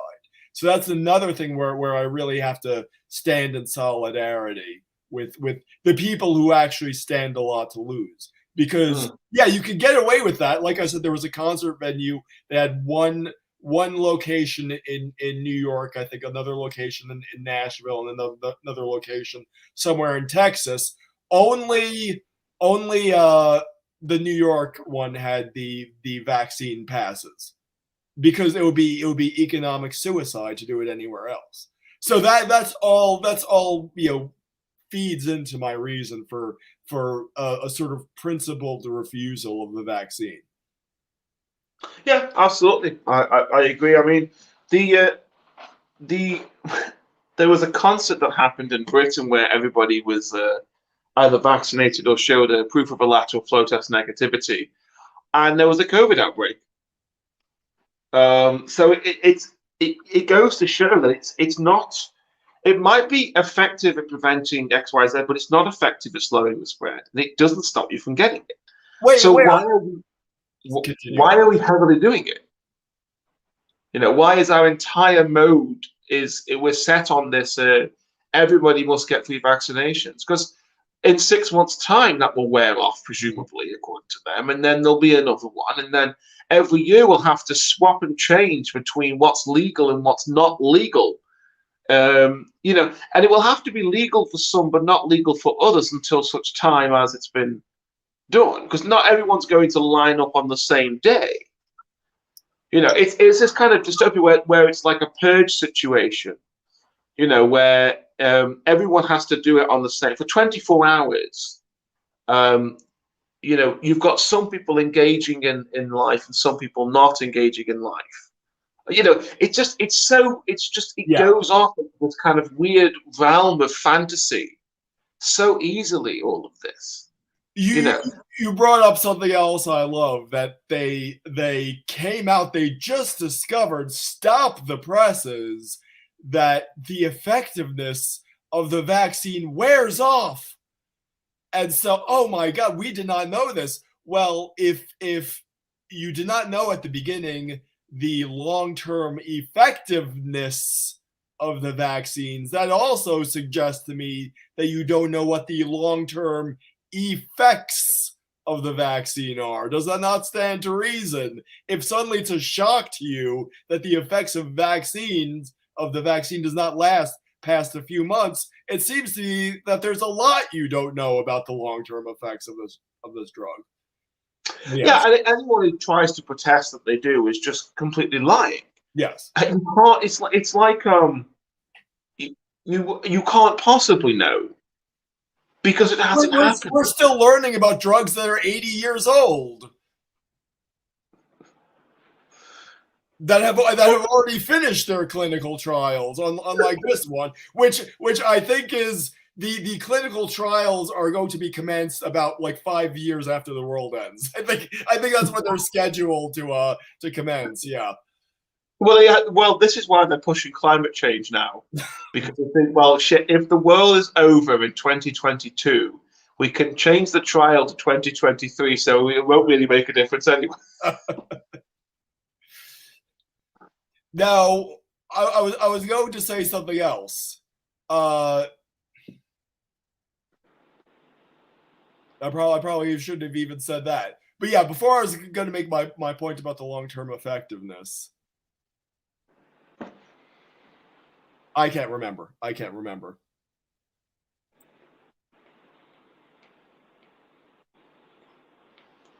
But should we go through the comments? Yes, we shall. And let's hope.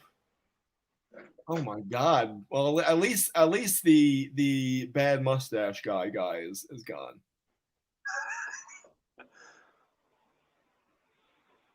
That was quite extreme, really.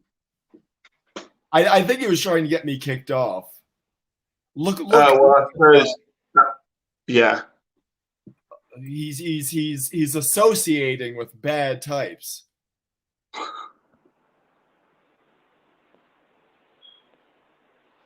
Okay. So this is watching trains go by. Welcome to our live stream. Watching trains go by. He makes an excellent point, which just so happens to be a thought I've had too. But he says, in case nobody's paying attention, the left is fluid about everything, including law, morality, not just gender. Leftism's only stable belief, whatever gets us what we want. Yes, it's the naked quest for power. And so that's why I was going to make a video about this, that there's a strange, people talk about like the extreme left, and it sort of mischaracterizes the whole political topology, because in fact, the extreme activist left and the sort of neoliberal establishment sort of have a compact. Even though one is considered the moderate wing and one is considered the extremist wings, they kind of vampirize each other because neither have issues. They're just about the quest for power. So you'll always find, just like not arresting the Extinction Rebellion or the political establishment bailing out Antifa or something, they actually work to each other's benefit, because they're both just looking for raw control, but they'll sort of vampirize each other. And the liberals who actually have issues, even though I think they're not very good issues, they kind of stand apart from that. But yeah, I'm going to sort of want to make a video explaining how people have trouble using a lexicon to describe this sort of political topology, because when you talk about the extreme left, well, it's actually the centered, it's actually the neoliberal establishment that's pretty extreme as far as I'm concerned.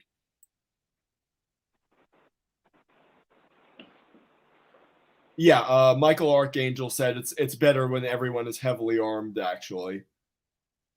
Igarato says, my parents fled communism and were blacklisted, so I'm not willing to listen to hipster leftists talk about something they know nothing of.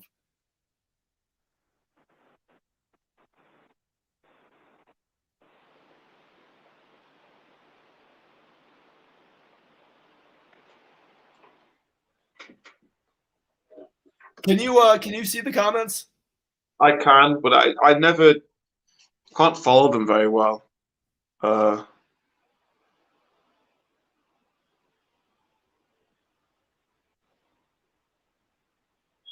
We have a train. We have a troll in our comments. I saw watching trains go by.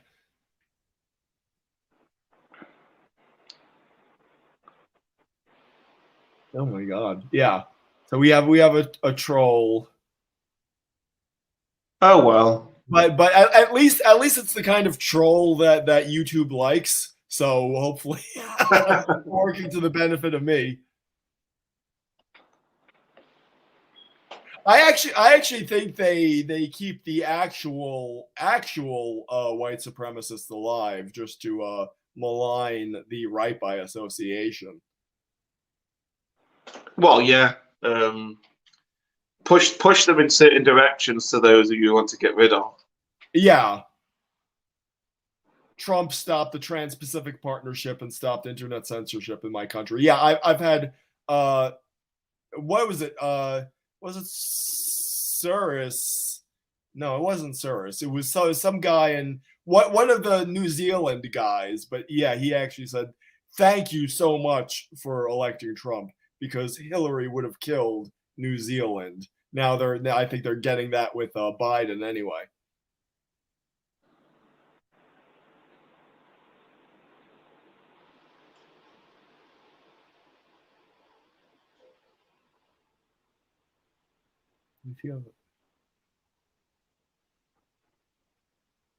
I have no idea what watching trains go by is talking about. I think I just saw something and I thought I'm not. Yeah, there's a lot of sort of in the weeds, as they say, discussion. Well, if it's okay with you, I'm winding down now, and I've just been stricken by. You have to stay here as I scroll through the comments. You're going to sit for every thrilling second of me scrolling through the comments. Yeah, I just got stricken by a wave of tiredness. So okay, I'm not myself. Oh, Agaratos again. Thank you so much. Love the talk. You guys are awesome. Thank you so much. If this one was ever any good, I'm not sure. Well, hey, we kept it at 4 hours, so. No, I'm surprised because when we said when I was winding down the atheist stuff, I thought, oh God, we've only been doing this for half an hour. It always follows that format. You get to an hour and it just disappears. You know, before you're like, I don't even know what we've actually spoken about. Yeah. Oh. Okay, you're back. Yeah. So, yeah. Well, I'm glad because I kind of, when we got into religion, I'm like, well, this is not how I advertised. Unlike the other video where I said we were going to talk about politics, and then it ended up being about religion, the whole thing. And I had to retitle the video. No, I was happy to talk about politics. I didn't come with a religious spin anyway, so I wanted to kind of cover the Rittenhouse thing, and I wanted to cover just generally just how media gaslighting. I think is the sort of through line here because it's so sinister. It's so sinister. Well, when you listen to it, you just go, "This is just bullshit." And it's so evidently bullshit. Yeah. It really, as you said, people start to watch it and go, what else have we been lied to about? Yes. Well, yes. Where's the other crap? That's clearly what the shit are they spewing, really? And so that's what, like, when they go back to the well and they're gonna go telling us that climate change is, the snow caps are going to melt by the year 2013. Oh wait, no, I'm sorry. 2028. I don't know. Al Gore had his documentary where he said the ice caps would be gone by 2007 or something. I don't know what it was. Yeah. It is reviewing things that was said just 10 years ago. The world will be 1 degree warmer in 10 years. And it's like, no, it's pretty much the same as it was 10 years ago. Well, and you see that in regular people. Like, you watch a YouTube video. I watch a lot of like fragrance YouTube videos and this guy as well. It gets warmer. I'm dealing with global warming. And it's like, no, dude, you're not feeling the 2 degrees per century. That's not registering in your everyday experience. Okay. Yeah, there's always like at 1 or 2 days, which is really hot or really cold, and they all come out and go, see, I told you it's warmer today than it was a year ago. Yeah. Well, okay, so this is the double standard. If it's a cold winter, it's because it's weather and not climate. But if it's a hot summer, see, I told you so. So the anomaly only works when it's a hot summer, not when it's a cold winter. Yeah. I mean, that's their generic point across the board with everything. You know, any justification they have to make that point, they will. It's a conspiracy. That's literally what conspiracy is. It's where you take all the information that makes your point valid and true, and you ignore the alternative. You completely gaslight the alternative. And that's confirmation bias, yes. Confirmation bias, and it's what the green folks do. It's what the COVID folks do, and it's what the atheists do. Yes, yes. Atheists are really bad for it, though. Actually, to bring it homely back to atheism. Atheists are very bad for completely ignoring and a complete reluctance to understand the point as well. You know, you'll be talking about, say, the fine tuning. They'll say something and they'll go, they'll act like it was a really big, like, debunk, but then continue to just ride on the back of that. Like, well, you didn't. That's why I'm still talking to you. So I'm still talking about it because you haven't done that job. And I've always noticed they've always got a question to ask, haven't they? Atheists. Can I ask a question? Can I ask a question? How many questions do you have tucked away there? No, that's what you said. No. No, you can't ask a question. No questions today. Thank you. None. You know, and the question's always like 8-year-old level question. You know, it's always like, who made God? You're like, really? You asked the question. You asked if you could ask me a question, and that's the question that you asked me. Like, no. Not do you believe in 2,400 years of monotheistic thought, no, this has never occurred to anyone to address this question. But here you are, super genius in 2021, and the entire charade is up. You got me. You know, I spent the past 10 years of my life worrying about absolutely nothing. Now I guess it's party time. Oh wait, no, here are my Twitter pronouns, and of course, yeah. But it's just there's always it's always a question. It's always some infantile, you know, like human dog. Go on. Hurling the elephant, and it's they give you the objection that it would take half an hour to address this, and in answering that, you give me another thing where I'd have to make 10 more objections. It's hurling the elephant, and they're gonna talk about pedophile priests. You know, they're gonna talk about something like that.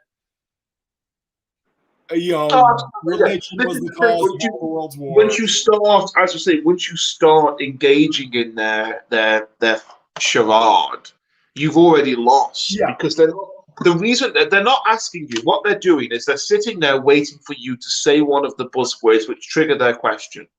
So when you say God created the universe, that their ears prick up then and go, well, who created God?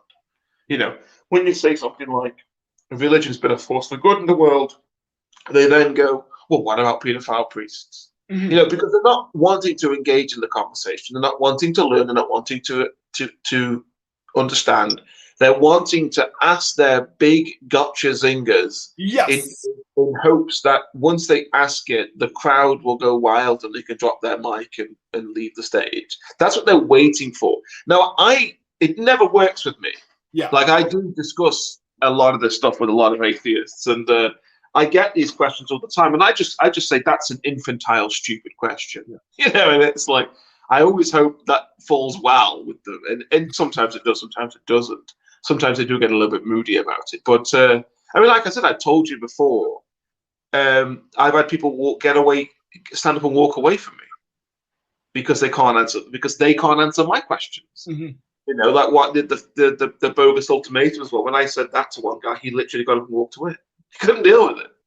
You know, well, okay, so I've got to answer all your stupid questions, but you can't answer mine.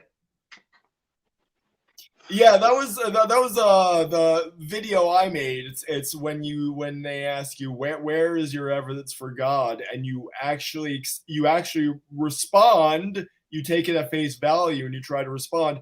You're agreeing to a framework which you shouldn't be agreeing to, and that framework is that until the atheist is satisfied with the evidence, you have to default to their presupposition that there is no atheist. So if you present the best evidence in the world to the question is where is your evidence for God, you've already lost, because they're going to wave it away, and you're going to default back to their preferred assumption, which is that there is no evidence for God. Yeah, absolutely. And you see it all the time. It's a very disingenuous move because they're not looking to discuss things. And they always start with like so here's my argument about religion. And you really think you're cool, don't you? Like you genuinely think you're gonna pull a rabbit out of a hat here and just be amazing, and all these women in this pub are going to flock to you as the giant cranium that you. It's like, look, I've been on Reddit too. I've heard it before. Okay, I'll finish your sentence for you. And it's great when they do that because I'll cut them off and jump to the end of what they're asking, and they'll go, no, that's not. And they'll be like, oh well, what about evil and suffering, for example? No, I wasn't saying that. I wasn't saying that. I was like, okay, so why don't you carry on? And then they're like, well, why do bad things? So it's the problem of evil and suffering. Then yeah, okay, so here we go.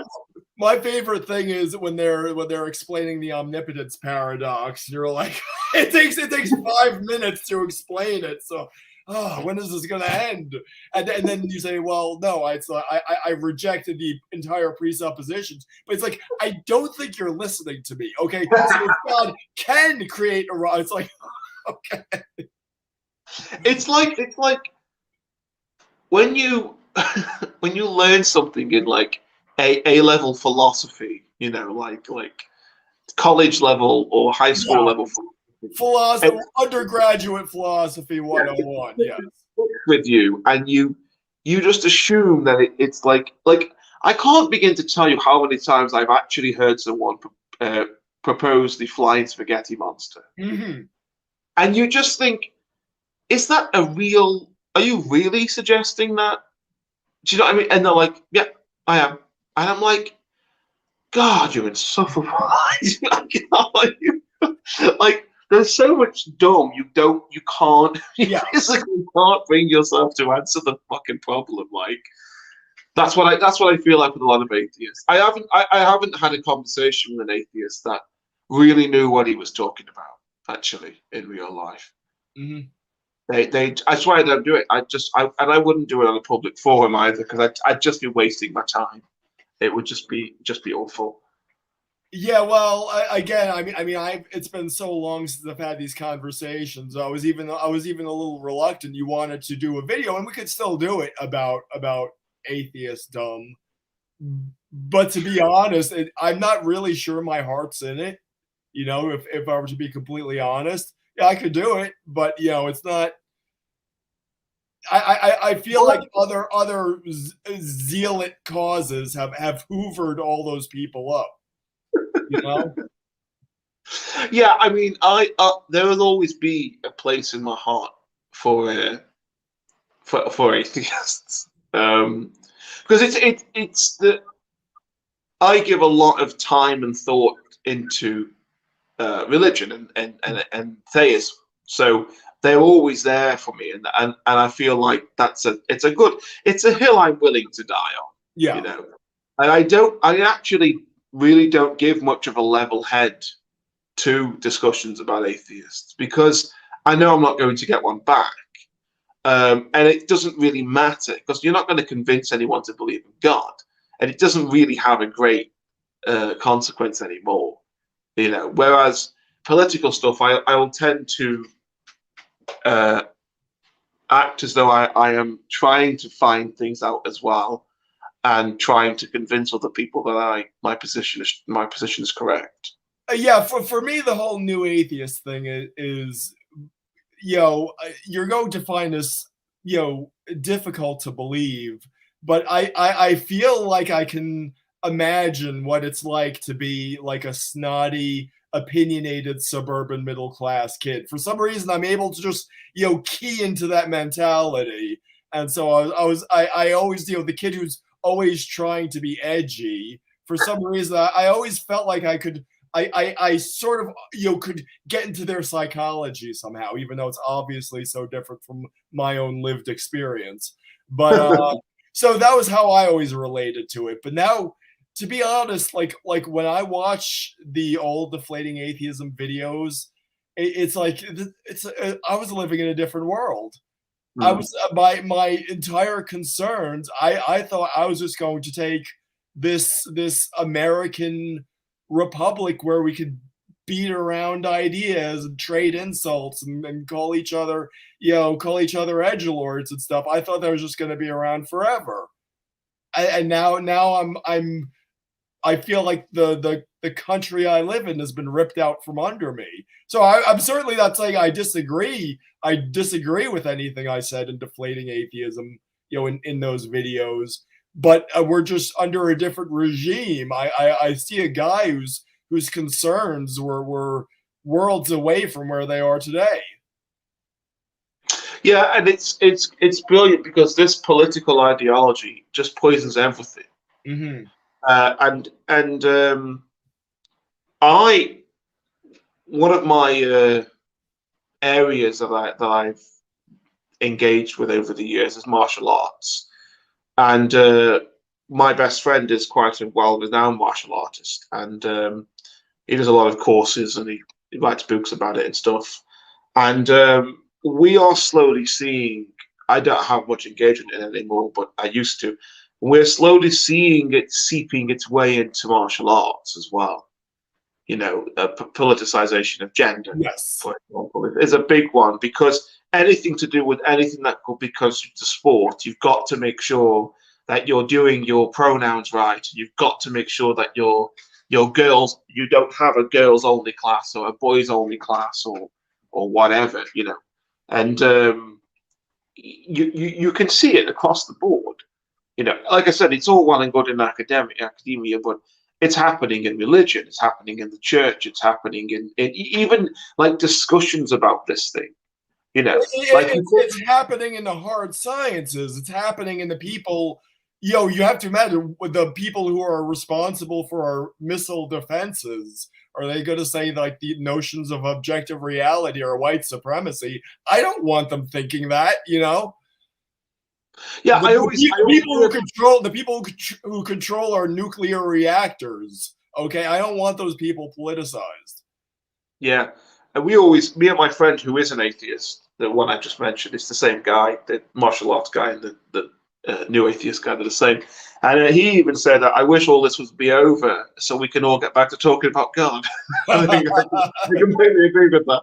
Can we all stop this nonsense so we can all get back to arguing? And this is the thing: like, you can't even.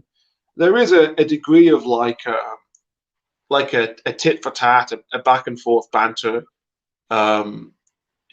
Of like name calling and being a bit edgy, and even that's been put in. So that's the most manifest example of the whole living in a different regime. Because when I'm talking shit about other people nowadays, I'm like, well, if you can call me an idiot, you can call me whatever you want, as long as if you respect my right to free speech, you are my comrade. And so that's why I think a lot of the earlier deflating atheism videos are actually difficult for me to watch, because it's like I'm talking about people who have stood up for free speech.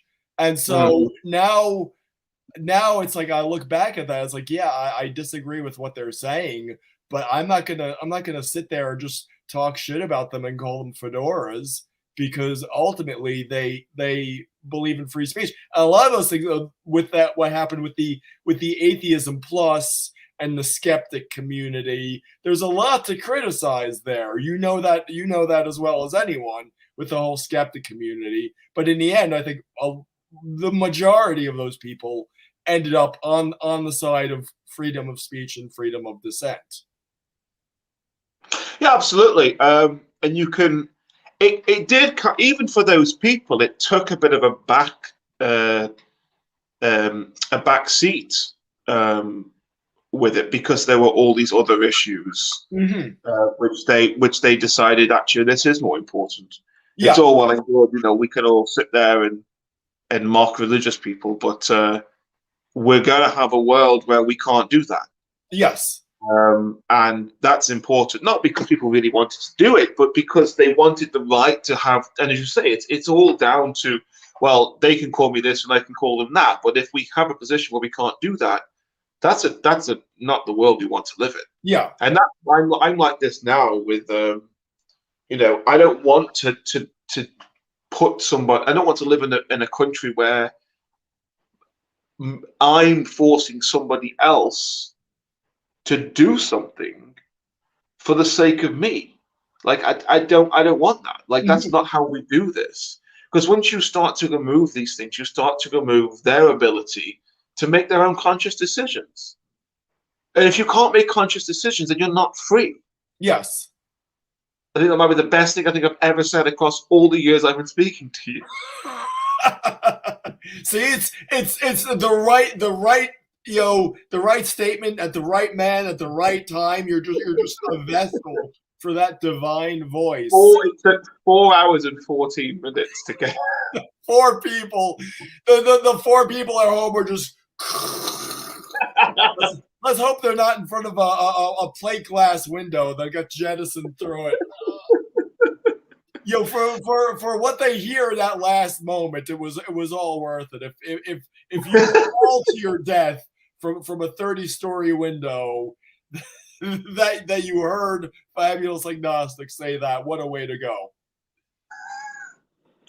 But it's true, you know, it really is true. If you can't make a conscious, well-informed decision, then there is no point. Well said. Well, I think if you're getting waves of tiredness, we should call it a night. I think it's about the right time. We would end up having to start something new, and I haven't really.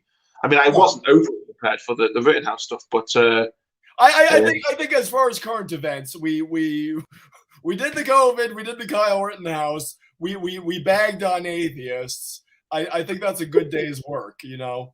I think so. I think we've completed our tasks. Yeah. Yes. Tick, tick, yes. tick. Yeah.